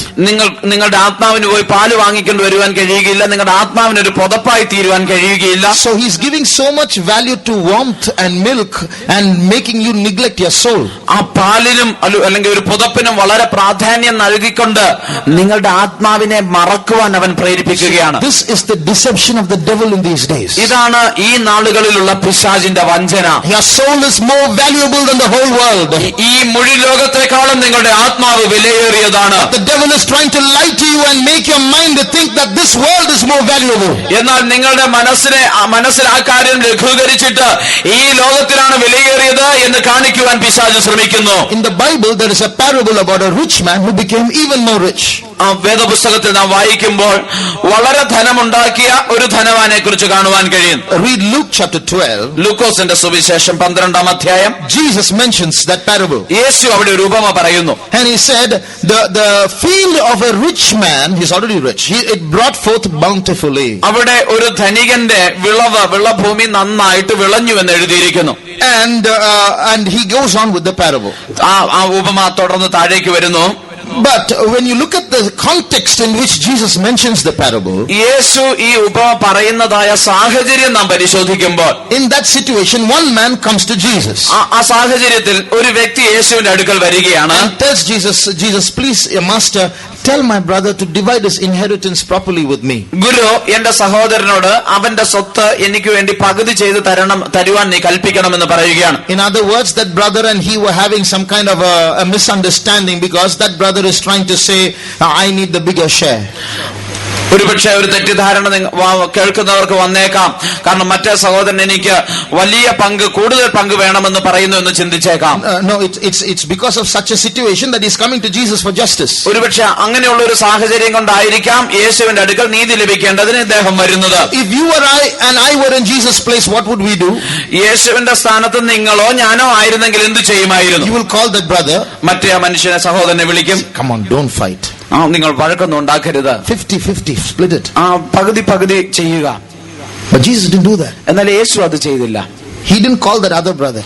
യേശു മറ്റേ സഹോദരനെ വിളിച്ചില്ല. This man who's seemingly facing injustice, ജീവിതത്തിൽ അനീതി നേരിടുന്നു എന്ന് തോന്നുന്നതായി ഈ മനുഷ്യനോട് is coming to Jesus for help. യേശുവിന്റെ അടുക്കൽ സഹായത്തിന് വരുന്ന ആ വ്യക്തി, And look at what Jesus tells him.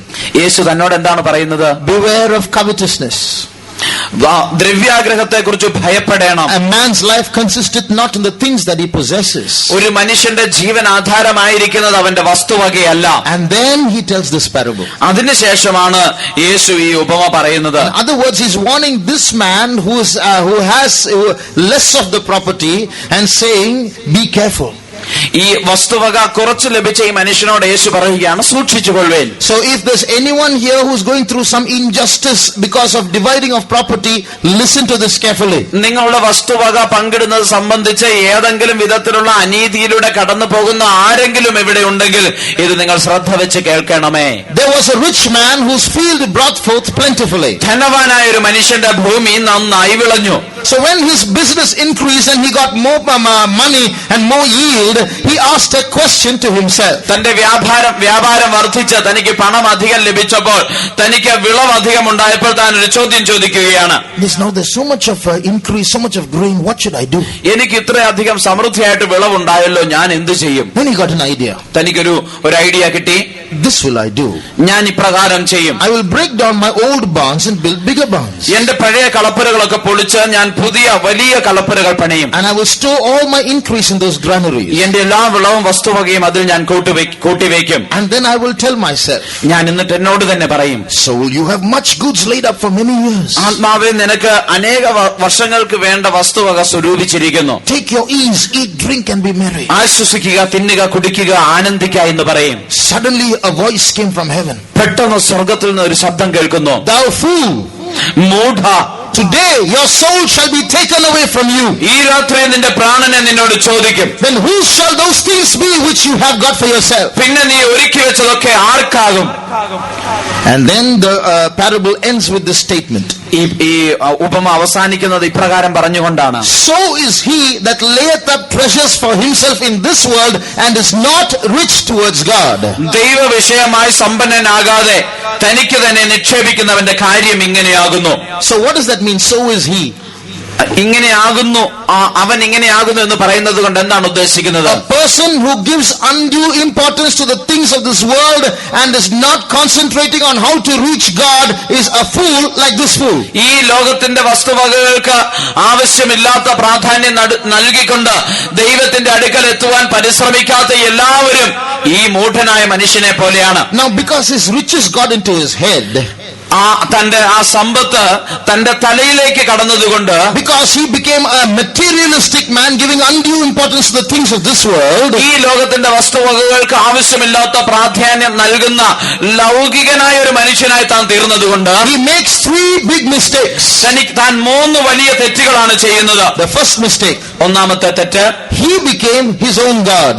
താൻ അവന്റെ തന്നെ ദൈവമാകുകയാണ്. In other words, the decision which God should take in his life, he took on himself. മറ്റൊരു വിധത്തിൽ പറഞ്ഞാൽ ദൈവം അവന്റെ ജീവിതത്തിൽ എടുക്കേണ്ട തീരുമാനം അവൻ തന്നെത്താൻ തീരുമാനിക്കുന്നു. He asks a question. താൻ ഒരു ചോദ്യം ചോദിക്കുന്നു. When he became very rich, he asked a question, what shall I do?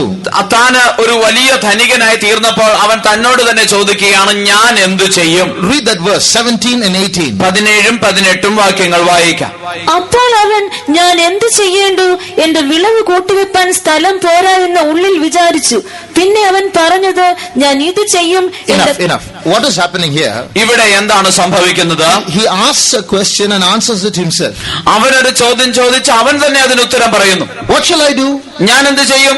Then he gets an idea. This will I do. തനിക്കൊരു ഉത്തരം കിട്ടിയിട്ട്, ഒരു ഐഡിയ കിട്ടിയിട്ട് പറയുകയാണ്, ഇങ്ങനെ ഞാൻ ചെയ്യും. So the answer didn't come from God, it came from inside himself. ആ ഉത്തരം ദൈവത്തിൽ നിന്നല്ല വന്നത്, അവന്റെ ഉള്ളിൽ നിന്ന് തന്നെയാണ്. Dear brother, dear sister, പ്രിയ സഹോദര സഹോദരി, if we don't consult God for our needs, നമ്മുടെ ആവശ്യങ്ങൾക്ക് വേണ്ടി നാം ദൈവത്തോട് ആലോചന ചോദിക്കുന്നില്ല എങ്കിൽ, just because we have a lot of money stored up in the bank, don't think that we can use it as we like. നമുക്ക് ബാങ്കിൽ ആവശ്യത്തിലധികം പണം നിക്ഷേപമായി ഉള്ളത് കൊണ്ട് നമ്മുടെ ഇഷ്ടപ്രകാരം അത് ഉപയോഗിക്കാമെന്ന് ചിന്തിക്കരുത്. Don't say that's my money and I have my right to use it as I like. അതെന്റെ പണമാണ്, എനിക്ക് ഇഷ്ടമുള്ളതുപോലെ ഉപയോഗിക്കാൻ അവകാശമുണ്ടെന്ന് പറയരുത്. This man thought that's his money and he can use it as he liked and became a fool in the end. ഈ മനുഷ്യൻ ഇത് എന്റെ പണമാണ്, എന്റെ ഇഷ്ടം പോലെ ഉപയോഗിക്കാമെന്ന് ചിന്തിച്ചുകൊണ്ട് അവസാനം അവനൊരു മൂഢനായി തീരുന്നു. So don't make the mistake that this man made. ഈ മനുഷ്യൻ ചെയ്തതായ അബദ്ധം നിങ്ങൾ ആവർത്തിക്കരുത്. In all thy ways acknowledge him and he will direct thy paths. നിന്റെ എല്ലാ വഴികളിലും അവനെ നനച്ചുകൊള്ളുക,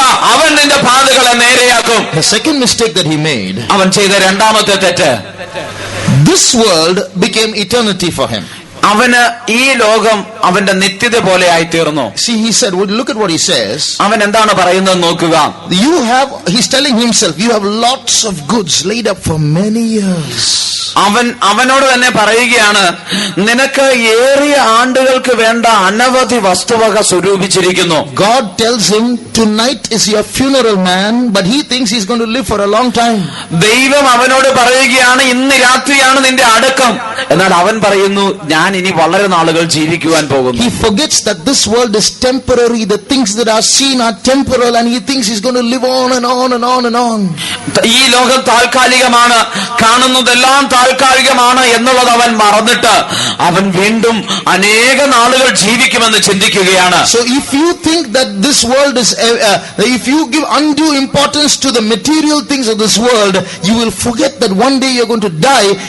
That money with that material success will get into your head and make you forget that there is an eternity beyond this life. ഈ ലോകം കാണുന്ന താൽക്കാലികമായ ലോകം നിങ്ങൾ അതിന് ആവശ്യമില്ലാത്ത പ്രാധാന്യം കൊടുക്കുന്നുവെങ്കിൽ നിങ്ങൾക്കുള്ള ആ ലൗകികമായ വസ്തുവകകളെല്ലാം നിങ്ങളുടെ തലയിലേക്ക് പ്രവേശിച്ചിട്ട് വരുവാനുള്ള കാണപ്പെടാത്ത നിത്യമായതിനുള്ള പ്രാധാന്യം നഷ്ടപ്പെടുത്തി കളയും. The third mistake he made, താൻ ചെയ്ത മൂന്നാമത്തെ തെറ്റ്, his body became his soul. തന്റെ ശരീരം തന്റെ ആത്മാവായി തീരുകയാണ്. How? എങ്ങനെ? Soul, he says, look at what he says. Soul, you have lots of goods laid up for many years. Eat, drink and be merry. അവിടെ വായിക്കുമ്പോൾ ഇംഗ്ലീഷിൽ പറയുന്ന ഇപ്രകാരമാണ്, അവന്റെ ആത്മാവിനോട് തന്നെ അവൻ പറയുന്നു, ആശ്വസിക്കുക, തിന്നുക, കുടിക്കുക, ആനന്ദിക്കുക എന്ന്. Can the soul eat and drink? ഒരു ആത്മാവിന് തിന്നുവാനും കുടിക്കുവാനും കഴിയുമോ? So he is now replacing his body as though that is his soul. തന്റെ ശരീരത്തെ അത് ആത്മാവ് എന്നതുപോലെ അവൻ മാറ്റുകയാണ്. So these are big mistakes that people will make in their lives. ഇത് മനുഷ്യർ അവരുടെ ജീവിതത്തിൽ വരുത്തുന്ന വലിയ തെറ്റുകളാണിത്. In other words, if you are materialistic and you think that property and house and job and money and studies and education is everything and give undue importance for these things, you will make this big mistake in your life. നിങ്ങൾ ലൗകികനാകുന്നുവെങ്കിൽ അല്ലെങ്കിൽ മറ്റൊരു വിധത്തിൽ പറഞ്ഞാൽ നിങ്ങളുടെ ജീവിതത്തിലുള്ള പണത്തിനും ജോലിക്കും സമ്പത്തിനും വിദ്യാഭ്യാസത്തിനും മറ്റു കാര്യങ്ങൾക്കുമെല്ലാം പ്രാധാന്യം നിങ്ങൾ കൊടുക്കുന്നുവെങ്കിൽ then you will make this big mistake in your life. ഈ വലിയ തെറ്റ് നിങ്ങളുടെ ജീവിതത്തിൽ ആവർത്തിക്കും. What is that? എന്താണത്? The importance that you should give to your soul, you will give it to your body. നിങ്ങളുടെ ആത്മാവിന് നൽകേണ്ടതാകുന്ന പ്രാധാന്യം നിങ്ങളുടെ ശരീരത്തിന് നിങ്ങൾ നൽകും. In other words, you are reducing the value of your soul and increasing the value of your body. മറ്റൊരു വിധത്തിൽ പറഞ്ഞാൽ നിങ്ങളുടെ ആത്മാവിന്റെ വില നിങ്ങൾ കുറച്ചു കൊണ്ടുവന്നിട്ട് നിങ്ങളുടെ ശരീരത്തിന്റെ ദേഹത്തിന്റെ വില നിങ്ങൾ കൂട്ടുന്നു. This body is going to perish one day, as is going to be laid down into the grave one day. ഈ ശരീരം ഒരു ദിവസം നശിക്കുവാനുള്ളതാണ്, ഒരു ദിവസം ഇത് കൊണ്ടുപോയി കല്ലറയിൽ കുഴിച്ചിടേണ്ടതാണ്. It is the soul that you have to preserve blameless, as we read in the key verse, and be presented to its owner at the end of life. നാം നമ്മുടെ കുറിവാക്യത്തിൽ വായിച്ചതുപോലെ നമ്മുടെ ആത്മാവിനെയാണ് അനിന്യമായിട്ട് കാക്കേണ്ടത്. എന്തുകൊണ്ടെന്നാൽ അത് അതിന്റെ യജമാനന്റെ കയ്യിൽ ഒരു ദിവസം കൊണ്ടുപോയി ഭരമേൽപ്പിക്കേണ്ടതാകുന്നു. Body and soul reverse its roles, and the body is given undue importance. ആത്മാവിനും പ്രാണനും കൊടുക്കേണ്ട ആ പ്രാധാന്യം കുറഞ്ഞിട്ട് ആ ശരീരത്തിന് ദേഹത്തിന് പ്രാധാന്യം കൂടുന്നു. So there a man gets deceived. അവിടെ ഒരു മനുഷ്യൻ വഞ്ചിക്കപ്പെടുകയാണ്. Brother, sister, be very careful about material blessings. സഹോദര സഹോദരി, ഭൗതികമായ അനുഗ്രഹങ്ങളെ കുറിച്ച് നിങ്ങൾ വളരെ കരുതലുള്ളവരായിരിക്കണം. Don't make wrong decisions in your life. അത് നിങ്ങളുടെ ജീവിതത്തിൽ തെറ്റായ തീരുമാനങ്ങൾ എടുക്കുന്നതിലേക്ക് നിങ്ങളെ നയിക്കുവാൻ ഇടയാകരുത്. Let God make the decisions in our life. നമ്മുടെ ജീവിതത്തിലെ തീരുമാനങ്ങളെല്ലാം ദൈവം എടുക്കട്ടെ. Do not forget that heaven and earth are going to pass away. സ്വർഗവും ഈ ഭൂമിയും ഒരു ദിവസം, ആകാശവും ഈ ഭൂമിയും ഒരു ദിവസം മാറ്റപ്പെടും എന്നുള്ളത് നാം മറന്നു പോകരുത്. This is temporary. Heaven above life after death, resurrection is eternal. ഇന്ന് കാണുന്നതെല്ലാം താൽക്കാലികമാണ്, വരുവാനുള്ള സ്വർഗം അതാണ് നിത്യതയായിരിക്കുന്നത്. Not only that, അത് മാത്രമല്ല, soul is very, very precious and very, very important. നിങ്ങളുടെ ആത്മാവ് വളരെ വളരെ വളരെ വിലയേറിയതും പ്രാധാന്യമേറിയതുമാണ്. If you don't realize it, you're going to give your body that importance. നിങ്ങൾ അത് മനസ്സിലാക്കുന്നില്ല എങ്കിൽ നിങ്ങളുടെ ശരീരത്തിന് നിങ്ങൾ ആ പ്രാധാന്യം നൽകും. So is he that layeth up treasure for himself and is not rich towards God. ദൈവസംബന്ധമായി സമ്പന്നനാകാതെ തനിക്ക് തന്നെ നിക്ഷേപിക്കുന്നവന്റെ കാര്യം ഇപ്രകാരമാകുന്നു. One man explained like this. ഒരു മനുഷ്യൻ ഇപ്രകാരം ഒരു വിശദീകരണം നൽകി. You take 5 people. നിങ്ങൾ 5 മനുഷ്യരെ നോക്കിക്കൊള്ളുക. One man is Mr. Universe. ഒന്ന് മിസ്റ്റർ യൂണിവേഴ്സ് ആണ്. That means he's the most handsome man in the world. അതായത് ഈ ലോകത്തിലെ ഏറ്റവും സുന്ദരനായ മനുഷ്യൻ. So imagine the elation or the happiness of his soul. തന്റെ ആ ഉള്ളിലുള്ള ആ സന്തോഷത്തെ കുറിച്ചൊന്ന് ചിന്തിക്കുക. That's the first man. അതൊന്നാമത്തെ മനുഷ്യൻ. The second man is the richest man in the world. രണ്ടാമത് ഈ ലോകത്തിലെ ഏറ്റവും ധനികനായ വ്യക്തി. And so he is now most popular as the richest man in the world. ഈ ലോകത്തിലുള്ള ഏറ്റവും വലിയ ധനികൻ എന്ന വിധത്തിൽ താൻ വളരെ അറിയപ്പെടുന്നു. So imagine his happiness. അവന്റെ സന്തോഷം ഒന്ന് ചിന്തിച്ചു നോക്കുക. The third man, മൂന്നാമത്തെ മനുഷ്യൻ. he is the wisest man in the world. ഈ ലോകത്തിലെ ഏറ്റവും ജ്ഞാനിയായ മനുഷ്യൻ. So look at his happiness. തന്റെ സന്തോഷത്തെ നോക്കുക. The fourth man, നാലാമത്തെ വ്യക്തി. he is the fastest runner in the world. ഈ ലോകത്തിലെ ഏറ്റവും വേഗമേറിയ ഓട്ടക്കാരനാണ്. So he has his happiness. അവന്റെ സന്തോഷം ഉണ്ടവനും. The fifth man, അഞ്ചാമത്തെ മനുഷ്യൻ. he is not beautiful. തനിക്ക് സൗന്ദര്യമില്ല. He has no riches. തനിക്ക് ധനമൊന്നുമില്ല. He can't run fast. തനിക്ക് വേഗത്തിൽ ഓടാൻ കഴിയുന്നില്ല. He is not very wise. തനിക്ക് വളരെ ജ്ഞാനവുമില്ല. He is a sinner. താനൊരു പാപിയാണ്. But he is looking out to God. എന്നാൽ അവൻ ദൈവത്തിലേക്ക് നോക്കി And saying, Lord, have mercy on me, a sinner. കർത്താവേ, പാപിയായി എന്നോട് കരുണ തോന്നണമേ. The man who presents these five men says, ഈ 5 മനുഷ്യരെ അവതരിപ്പിച്ച വ്യക്തി പറയുകയാണ്, this fifth man is richer than all the other 4 people. ഈ 5ാമത്തെ മനുഷ്യനാണ് മറ്റ് 4 പേരിലും ഏറ്റവും ധനികനായിരിക്കുന്നത്. The first four hearts, the first 4 souls are all happy. The fifth soul is sad. ആദ്യത്തെ 4 ആത്മാക്കളും അതിന് സന്തോഷമുണ്ട്. എന്നാൽ ഈ 5ാമത്തെ ആത്മാവിന് ദുഃഖമാണ്. But that sadness is richer than the happiness of these other 4. എന്നാൽ ആ ദുഃഖം ഈ 4 പേരുടെ സന്തോഷത്തെക്കാൾ വലുതാണ്. This valley in the fifth man is higher than the mountains in the first 4 men. ഈ 5ാമത്തെ മനുഷ്യനിലുള്ള ഈ താഴ്വര മറ്റു 4 മനുഷ്യരിലുമുള്ള പർവ്വതത്തെക്കാൾ വലുതാണ്. Why? എന്തുകൊണ്ട്? Because these 4 souls are happy on the wrong things. Their souls are not directed towards God. They have found their satisfaction in some distraction of life, while this man has his soul directed towards God, and he is sad because he does not have that God he wants to have. ഈ 4 മനുഷ്യരുടെയും ജീവിതത്തിലുള്ള സന്തോഷം ശരിയായ സന്തോഷമല്ല. അത് ഈ നശിച്ചു പോകേണ്ട അല്ലെങ്കിൽ നാശകരമായ കാര്യത്തിൽ അവർ സന്തോഷിക്കുകയാണ്. എന്നാൽ ഈ 5ാമത്തെ മനുഷ്യൻ അവൻ ആ കാണപ്പെടാത്ത അല്ലെ നിത്യമായ കാര്യത്തെക്കുറിച്ചാണ് അവൻ സന്തോഷിക്കുന്നത്. So don't allow your soul to be stolen by the devil and arrive at some wrong kind of happiness. നിങ്ങളുടെ ആത്മാവ് പിശാച് മോഷ്ടിച്ചു കൊണ്ടുപോയി ഏതെങ്കിലും തെറ്റായ വിധത്തിലുള്ള ആനന്ദത്തിലേക്ക് വരുവാൻ നിങ്ങൾ അനുവദിക്കരുത്. There is a third way the devil tries to steal our soul. പിശാച് നമ്മുടെ ആത്മാവിനെ മോഷ്ടിക്കുവാൻ ശ്രമിക്കുന്ന 3ാമതൊരു വഴി കൂടിയുണ്ട്. There are some people who are religious. വളരെ ആത്മീയരെ പോലുള്ള ചില മനുഷ്യരുണ്ട്. They are not interested in the pleasures and entertainments of life. അവർ ലോകത്തിന്റെ സന്തോഷങ്ങളിലോ വിനോദങ്ങളിലോ ഒന്നും അവർക്ക് താല്പര്യമില്ല. And they know that money and possessions are all temporal. പണവും മറ്റു വസ്തുവകകളും എല്ലാം താൽക്കാലികമാണെന്ന് അവർക്കറിയാം. But they want something spiritual. അവർക്ക് എപ്പോഴും ആത്മീയമായ ചില കാര്യങ്ങൾ വേണം. So this devil has a way of stealing their souls also. ഇവരുടെ ആത്മാവിനെ മോഷ്ടിക്കുന്ന ഒരു വഴി കൂടി പിശാചിനുണ്ട്. He can create new gods and introduce them to a wrong God who is not the owner of their souls. പുതിയ ദൈവങ്ങളെ സൃഷ്ടിച്ച് ഇവരുടെ മുമ്പാകെ അവതരിപ്പിച്ച് ആത്മാക്കളുടെ ഉടയവനായ ദൈവത്തിൽ നിന്ന് തെറ്റിക്കുന്നതായ ഒരു അനുഭവം. And he can lead them to them though they are not the owner of those souls. അവരുടെ ആത്മാവിന്റെ ഉടയവനായ ദൈവമല്ലാത്തവയിലേക്ക് ഇവരെ നയിച്ചു കൊണ്ടുപോകുന്ന അനുഭവം. Today many new religions and philosophies are coming up. ഇന്ന് അപ്രകാരമുള്ള പല മതഭേദങ്ങളും തത്വജ്ഞാനങ്ങളും ഉയർന്നു വരുന്നുണ്ട്. Today people are saying just like all rivers lead to the ocean, all religions are leading eventually to the same God. ഇന്ന് പലരും പറയുന്നത് എല്ലാ നദികളും സമുദ്രത്തിൽ ചെന്ന് ചേരുന്നത് പോലെ എല്ലാ മതങ്ങളും ദൈവത്തിന്റെ അടുക്കിലേക്ക് എത്തിച്ചേരുന്നു. Now that statement might seem friendly, but it is certainly not true. ഈ വാദം അത് സൗഹാർദ്ദപരമായി തോന്നിയാലും അത് വാസ്തവമല്ല, സത്യമല്ല. All roads lead to the ocean is true, but can you establish a fact using that example? എല്ലാ നദികളും സമുദ്രത്തിലേക്ക് ചെന്ന് ചേരുന്നു എന്ന് പറയുന്നത് വാസ്തവമാണ്. എങ്കിലും അതുകൊണ്ട് നിങ്ങൾക്ക് ഏതെങ്കിലും ഒരു കാര്യം സ്ഥാപിക്കുവാൻ കഴിയുമോ? All rivers lead to the ocean, but all buses don't come to Mallapalli, isn't it? എല്ലാ നദികളും സമുദ്രത്തിലാണ് പോകുന്നത്, പക്ഷെ എല്ലാ ബസ്സും മല്ലപ്പള്ളിക്കല്ല വരുന്നത്, അല്ലേ? So in the same way, you can't use an example to prove something like that. അതുപോലെ ഇങ്ങനെയുള്ള ഒരു കാര്യം, ഒരു ഉദാഹരണം പറഞ്ഞ് മറ്റെന്തെങ്കിലും ഒന്ന് തെളിയിക്കുവാൻ കഴിയുകയില്ല.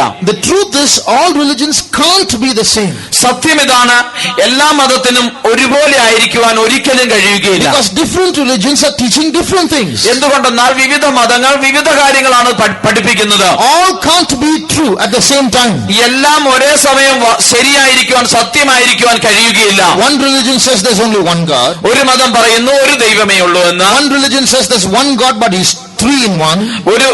ഒരു മതം പറയുന്നത് ഒരു ദൈവമേ ഉള്ളൂ, പക്ഷെ അവന് മൂന്ന് ആളത്തുകളുണ്ട്, അല്ല ത്രിയേക ദൈവം എന്ന് പറയുന്നു. Another religion says there are many gods. മറ്റൊരു മതം പറയുന്നു പല ദൈവങ്ങളുണ്ട്. Fourth religion says there's no God. നാലാമതൊരു മതം പറയുന്നത് ദൈവമില്ല എന്ന്. How can all be the same? ഇതെല്ലാം ഒരുപോലെ ആകുന്നത് എങ്ങനെയാണ്? It's not possible. അത് ഒരിക്കലും സാധ്യമല്ല. People are trying to bring everything together. എല്ലാം ഒന്നിച്ചു കൊണ്ടുവരുവാൻ ഇന്ന് മനുഷ്യർ ശ്രമിക്കുകയാണ്. You can do it. നിങ്ങൾക്കത് ചെയ്യാൻ കഴിയും. The Bible says that all religions are going to come together. വേദപുസ്തകം പറയുന്നത് എല്ലാ മതങ്ങളും ചേർന്ന് ഒന്നാകുവാൻ പോകുന്നു എന്ന് തന്നെയാണ്. How? എങ്ങനെ? By throwing the truth into the garbage can. ആ സത്യത്തെ എടുത്ത് ഒരു waste കുട്ടയിലേക്ക് കളഞ്ഞുകൊണ്ട്. By doing that, everything can come together. അത് ചെയ്തുകൊണ്ട് എല്ലാറ്റിനും ഒന്നായി തീരുവാൻ കഴിയും. But if you hold on to the truth, and if you want to know what the truth is, എന്നാൽ നിങ്ങൾ സത്യത്തെ മുറുകെ പിടിച്ചുകൊണ്ട് സത്യം എന്താണെന്ന് അറിയുവാൻ ആഗ്രഹിക്കുന്നുവെങ്കിൽ you can't compromise. നിങ്ങൾക്കൊരിക്കലും ഒരു ഒത്തുതീർപ്പിലെത്തുവാൻ കഴിയുകയില്ല. Cannot say everything is the same. എല്ലാം ഒരുപോലെയാണെന്ന് നിങ്ങൾക്ക് പറയുവാൻ കഴിയുകയില്ല. I want to tell you what the Bible says. വേദപുസ്തകം എന്ത് പറയുന്നു എന്ന് നിങ്ങളോട് അറിയിക്കുവാൻ ഞാൻ ആഗ്രഹിക്കുന്നു. Not what I am saying, I'm telling you what the Bible says. ഞാൻ പറയുന്നതല്ല, വേദപുസ്തകം പറയുന്ന കാര്യം. Jesus said, I am the way, the truth and the life. യേശു പറഞ്ഞു, വഴിയും സത്യവും ജീവനും ഞാനാകുന്നു. No other way. മറ്റു വഴിയില്ല. He didn't say I'm one of the ways. ഞാൻ പല വഴികളിൽ ഒന്നാണെന്ന് യേശു He പറഞ്ഞില്ല. said I am the way. യേശു പറഞ്ഞു, ഞാനാകുന്നു. The Bible says there is no other name other than the name of Jesus whereby we might be saved. വേദപുസ്തകം പറയുന്നത് നാം രക്ഷിക്കപ്പെടുവാൻ യേശുവിന്റെ നാമമല്ലാതെ മറ്റൊരു നാമമില്ല. In other words, outside of Jesus there is no salvation. മറ്റൊരു വിധത്തിൽ പറഞ്ഞാൽ യേശുവിന് പുറമെ മറ്റു യാതൊരു വിധത്തിലും രക്ഷയില്ല. That's what the Bible says. അതാണ് വേദപുസ്തകം പറയുന്നത്. Now, you might say you don't like it.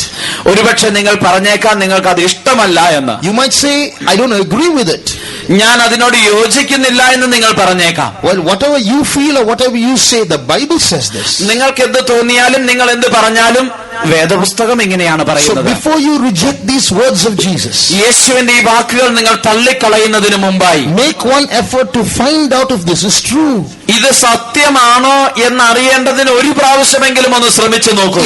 Because if it is true, your rejection might cost you your entire life. ഇത് വാസ്തവമാണ്, ഇത് സത്യമാണ് എങ്കിൽ നിങ്ങൾ തള്ളിക്കളയുന്ന ആ അനുഭവം നിങ്ങളുടെ മുഴു ജീവന്റെയും വില നിങ്ങൾ അതിനെ കൊടുക്കേണ്ടി വന്നേക്കാം. Find out, is Jesus the true owner of your soul? യേശു നിങ്ങളുടെ ആത്മാവിന്റെ യഥാർത്ഥ ഉടയവനാണോ എന്ന് നിങ്ങൾ കണ്ടുപിടിക്കുക. To come back to the key verse, നമ്മുടെ കുറിവാക്യത്തിലേക്ക് മടങ്ങി വരുമ്പോൾ we read that God is able to preserve our souls, our spirit, soul and body blameless unto the coming of our Lord Jesus Christ. നമ്മുടെ ദൈവത്തിന് നമ്മുടെ ആത്മാവും പ്രാണനും ദേഹവും അശേഷം നമ്മുടെ കർത്താവായ യേശുക്രിസ്തുവിന്റെ പ്രത്യക്ഷതയിൽ അനിന്യമായി കാക്കുവാൻ കഴിയുമെന്ന് അവിടെ എഴുതിയിരിക്കുന്നു. Look at that word blamelessness. അവിടെ അനിന്യമായി അല്ലെങ്കിൽ കുറ്റം പറയുവാൻ കഴിയാത്ത വിധം എന്ന് പറഞ്ഞിരിക്കുന്ന വാക്ക് ശ്രദ്ധിക്കുക. That word means that there is a possibility that at the end of our life we can be blamed. ആ വാക്ക് സൂചിപ്പിക്കുന്നത് നമ്മുടെ ജീവിതത്തിന്റെ അവസാനത്തിൽ ഒരുപക്ഷെ നമ്മെ കുറ്റം പറയുന്നതായ ഒരു സാഹചര്യം വന്നേക്കാം. Now there are two people who can blame us. രണ്ടുപേർക്ക് നമ്മെ കുറ്റം പറയുവാൻ കഴിയും. One is the devil, he's already blaming us.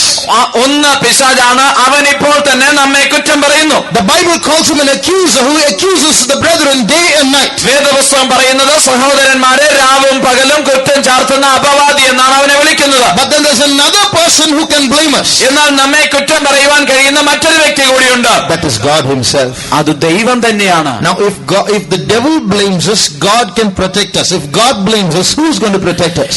പിശാച് നമ്മുടെ കുറ്റം പറഞ്ഞാൽ ദൈവത്തിന് നമ്മെ സൂക്ഷിക്കുവാൻ കഴിയും.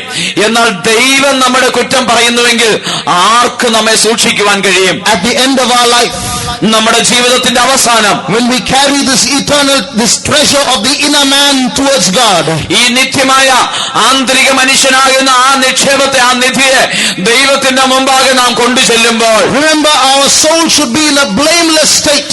നമ്മുടെ ആത്മാവ് അനിന്യമായ വിധത്തിലായിരിക്കണം എന്ന് നാം ഓർക്കുക. When God looks at it from different angles, ദൈവം പല വിധത്തിൽ അതിനെ നോക്കുമ്പോൾ, there should be no blame in it. അതിൽ യാതൊരു കുറ്റവും കാണുവാൻ പാടില്ല. What does that mean? എന്താണ് അതിന്റെ അർത്ഥം? Every human being at the end of his life is accountable to his God. ഓരോ മനുഷ്യനും അവന്റെ ജീവിതത്തിന്റെ അവസാനത്തിൽ ദൈവത്തോട് കണക്ക് ബോധിപ്പിക്കേണ്ടി വരും. And if you can't give account to God, നിങ്ങൾക്ക് ദൈവത്തിന് കണക്ക് കൊടുക്കുവാൻ കഴിയുന്നില്ല എങ്കിൽ, there is a judgment or a punishment awaiting that person. ആ വ്യക്തിക്ക് ഒരു ന്യായവിധി, ഒരു ശിക്ഷാവിധി കാത്തിരിക്കുന്നു. So life is not a game. ജീവിതം എന്നുള്ളത് ഒരു കളിയല്ല. There is no time to play with life. ജീവിതം കൊണ്ട് കളിക്കുവാൻ സമയമില്ല. You are carrying precious treasure with you. നിങ്ങളൊരു വലിയ നിധി, ഒരു നിക്ഷേപം നിങ്ങളോട് കൂടെ കൊണ്ടുപോകുന്നു. You have a responsibility of carrying it and delivering it in a blameless state to its owner. അതിന്റെ യജമാനന്റെ അടുക്കൽ അതിന് അനിന്യമാമണ്ണം കൊണ്ടുപോയി അതിനെ ഏൽപ്പിച്ചു കൊടുക്കുവാൻ നിങ്ങൾക്ക് ഉത്തരവാദിത്തമുണ്ട്. So don't close your eyes over it and look here and there. നിങ്ങളുടെ അതിന് നേരെ കണ്ണുകൾ അടച്ചു കളഞ്ഞിട്ട് മറ്റവിടെ ഇവിടെ നോക്കിക്കൊണ്ടിരിക്കരുത്. But there is a question. അപ്പോ അവിടെ ഒരു ചോദ്യം ഉയരുന്നു. We are human beings and we make mistakes. നാമൊക്കെ മനുഷ്യരാണ്, നമ്മുടെ ജീവിതത്തിൽ തെറ്റുകൾ സംഭവിക്കുന്നു. They say to err is human. To err. സാധാരണ പറയുന്നത് തെറ്റുക അല്ലെങ്കിൽ തെറ്റുവരിക എന്നുള്ളത് സ്വാഭാവികമാണ്. Every day we all make mistakes. ഓരോ ദിവസവും നാം തെറ്റുകൾ ചെയ്യാറുണ്ട്. Sometimes we make big mistakes. ചിലപ്പോൾ നാം വലിയ തെറ്റുകൾ ചെയ്യുന്നു. We call that sin. അതിനെ നാം പാപമെന്ന് വിളിക്കുന്നു. So how do we become blameless? എപ്രകാരം നമുക്ക് അനിന്യരായി തീരുവാൻ കഴിയും? We are all guilty before God. നാം എല്ലാം ദൈവം മുമ്പാകെ കുറ്റക്കാർ തന്നെയാണ്. And what can we do to reverse that guilt? ആ തെറ്റ് നീക്കിക്കളയേണ്ടതിന് നമുക്ക് എന്ത് ചെയ്യുവാൻ കഴിയും? If I commit a sin, ഞാനൊരു പാപം ചെയ്താൽ, can I pay money to God and to God or to a priest and atone for that sin? ഞാൻ ദൈവത്തിന് പണം കൊടുത്തുകൊണ്ട് അല്ലെ ഏതെങ്കിലും ഒരു പുരോഹിതന് കുറെ പണം കൊടുത്തുകൊണ്ട് ആ പാപത്തിന് പരിഹാരം കാണുവാൻ കഴിയുമോ? The Bible says the wages of sin is death. വേദപുസ്തകം പറയുന്നത് പാപത്തിന്റെ ശമ്പളം മരണമത്രേ. That means if a man commits a sin, he has to pay a penalty for it, not 200 or 300 rupees. The penalty is death, whether it's a small sin or a big sin. വേദപുസ്തകം പറയുന്നത് ഒരു മനുഷ്യൻ പാപം ചെയ്തു കഴിഞ്ഞാൽ അവൻ അതിന് ഒരു ക്രയം ചെലുത്തേണ്ടിയിരിക്കുന്നു.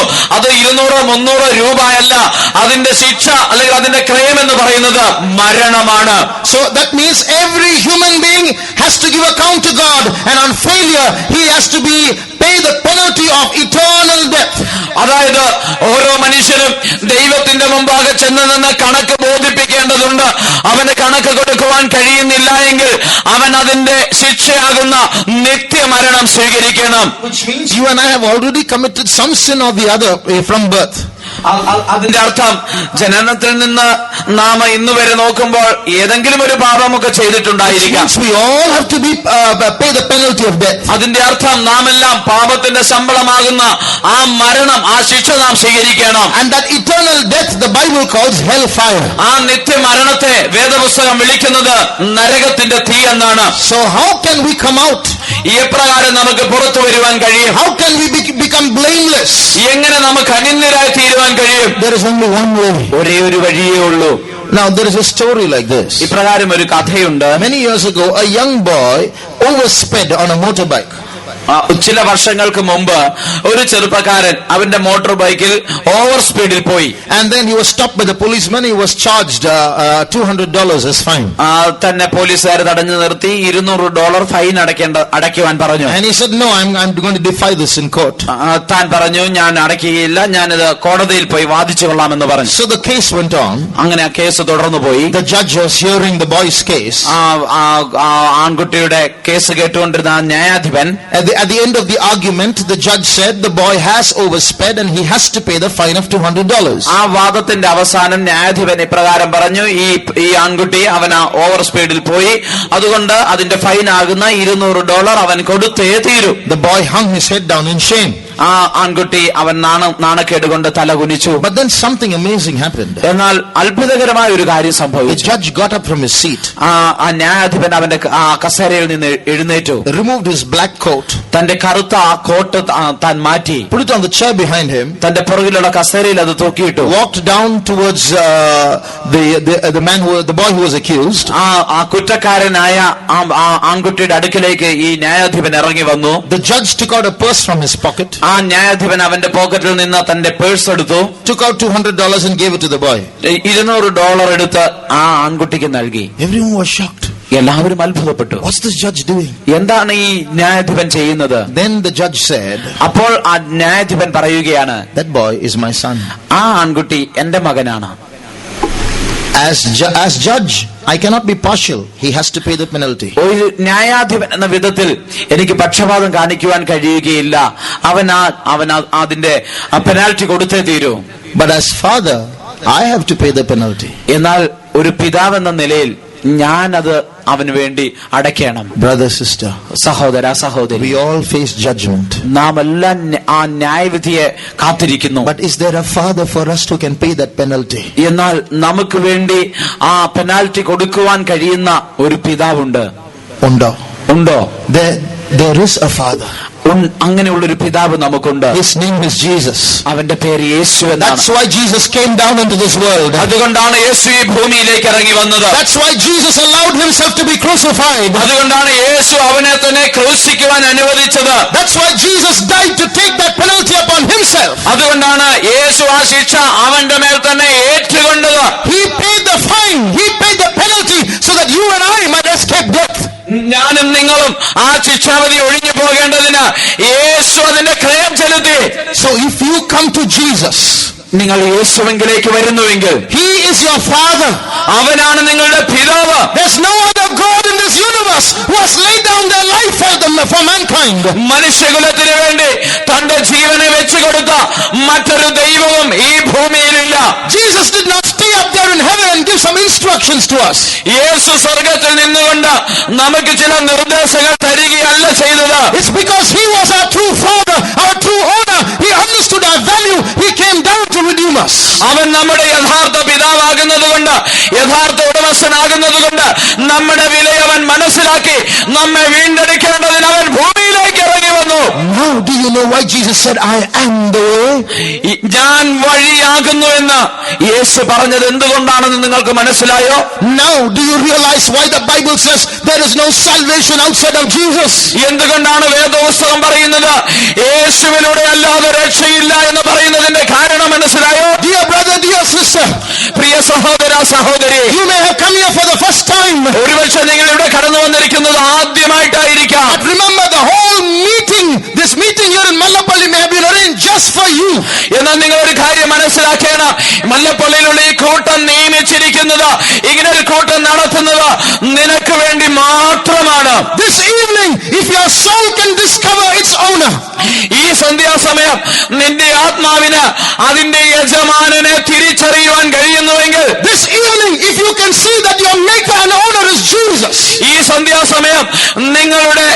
നിങ്ങളെ നിർമ്മിച്ചവനും നിങ്ങളുടെ ഉടമസ്ഥനും യേശുവാണെന്ന് തിരിച്ചറിയുവാൻ കഴിയുന്നുവെങ്കിൽ, all the planning and prayer and expenditure of this whole convention will be a great blessing because you have come to Jesus. ഈ കൺവെൻഷന് വേണ്ടിയുള്ള അതിന്റെ ആ പണം ചെലവഴിച്ചതും പ്രാർത്ഥനയും മറ്റ് കാര്യങ്ങളുമെല്ലാം അതൊരു വലിയ ജയം അനുഗ്രഹമായിരിക്കും. കാരണം നിങ്ങൾ യേശുവിലേക്ക് വന്നുവല്ലോ. Because you, one person, you're more precious than the whole world to Jesus. എന്തുകൊണ്ടെന്നാൽ ഈ മുഴു ലോകത്തെക്കാളും നീ ഒരേ ഒരു വ്യക്തി യേശുവിന് വിലയേറിയതാണ്. Shall we close our eyes? നമുക്ക് നമ്മുടെ കണ്ണുകളെ അടയ്ക്കാം. Jesus the Savior is in our midst. രക്ഷകനായ യേശു നമ്മുടെ മധ്യയുണ്ട്. Jesus our heavenly Father is in our midst. നമ്മുടെ സ്വർഗീയ പിതാവാകുന്ന യേശു നമ്മുടെ മധ്യയുണ്ട്. Jesus the lover of our soul is in our midst. നമ്മുടെ ആത്മാവിന്റെ സ്നേഹിതനാകുന്ന യേശു നമ്മുടെ മധ്യയുണ്ട്. Today the death of Christ is working life in thousands of people. ഇന്ന് യേശുവിന്റെ മരണം അനേകായിരങ്ങളുടെ ജീവിതത്തിൽ ജീവൻ നൽകിക്കൊണ്ടിരിക്കുന്നു. You heard a testimony this evening how a cutthroat got saved. നാം ഇന്ന് സാക്ഷ്യം കേട്ടുവല്ലോ, ഒരു മനുഷ്യന്റെ കഴുത്തറത്ത മനുഷ്യൻ എങ്ങനെ രക്ഷിക്കപ്പെട്ടു എന്ന്. The power of Jesus is still working today.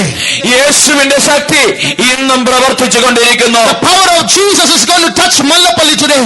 യേശുവിന്റെ ശക്തി ഇന്ന് മല്ലപ്പള്ളിയെ തൊടുവാൻ പോകുന്നു. The Lord told the Israelites, the place whereon your feet tread shall be yours.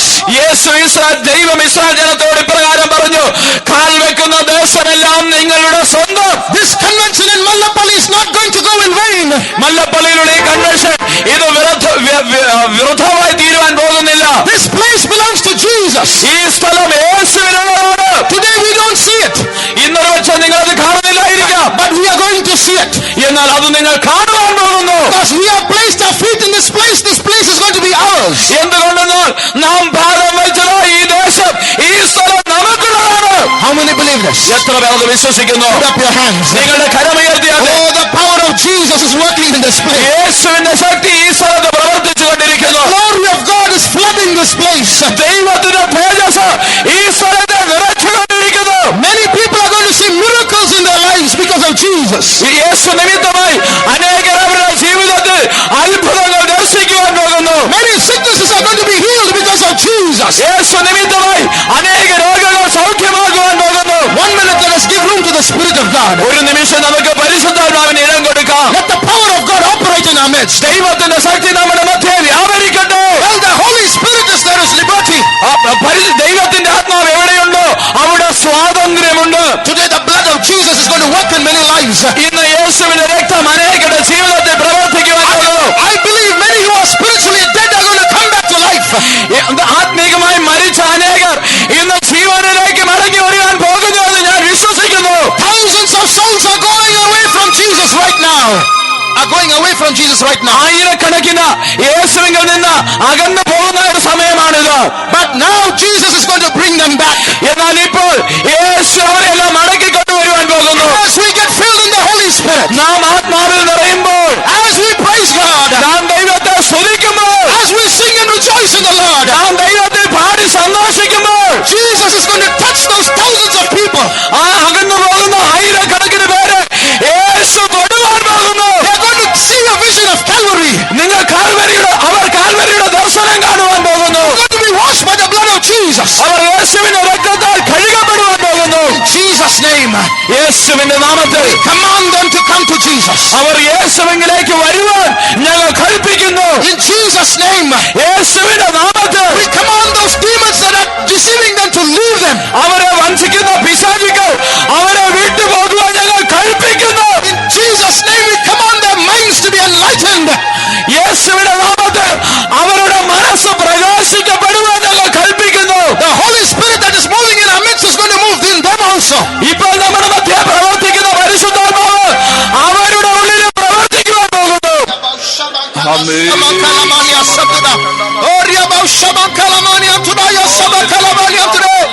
Thank you, Jesus. We praise you, Lord. We praise you, Lord. Thank you, Jesus. We praise you, Lord. We praise you, Lord. We praise you.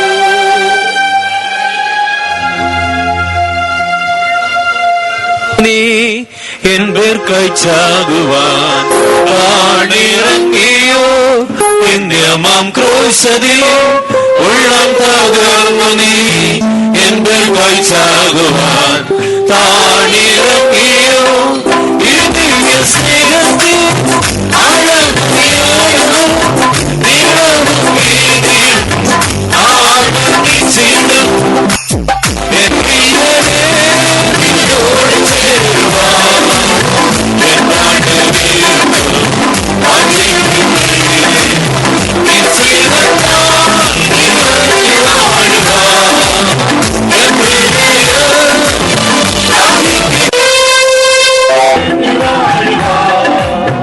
N ഹൃദയം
Hallelujah. Amen.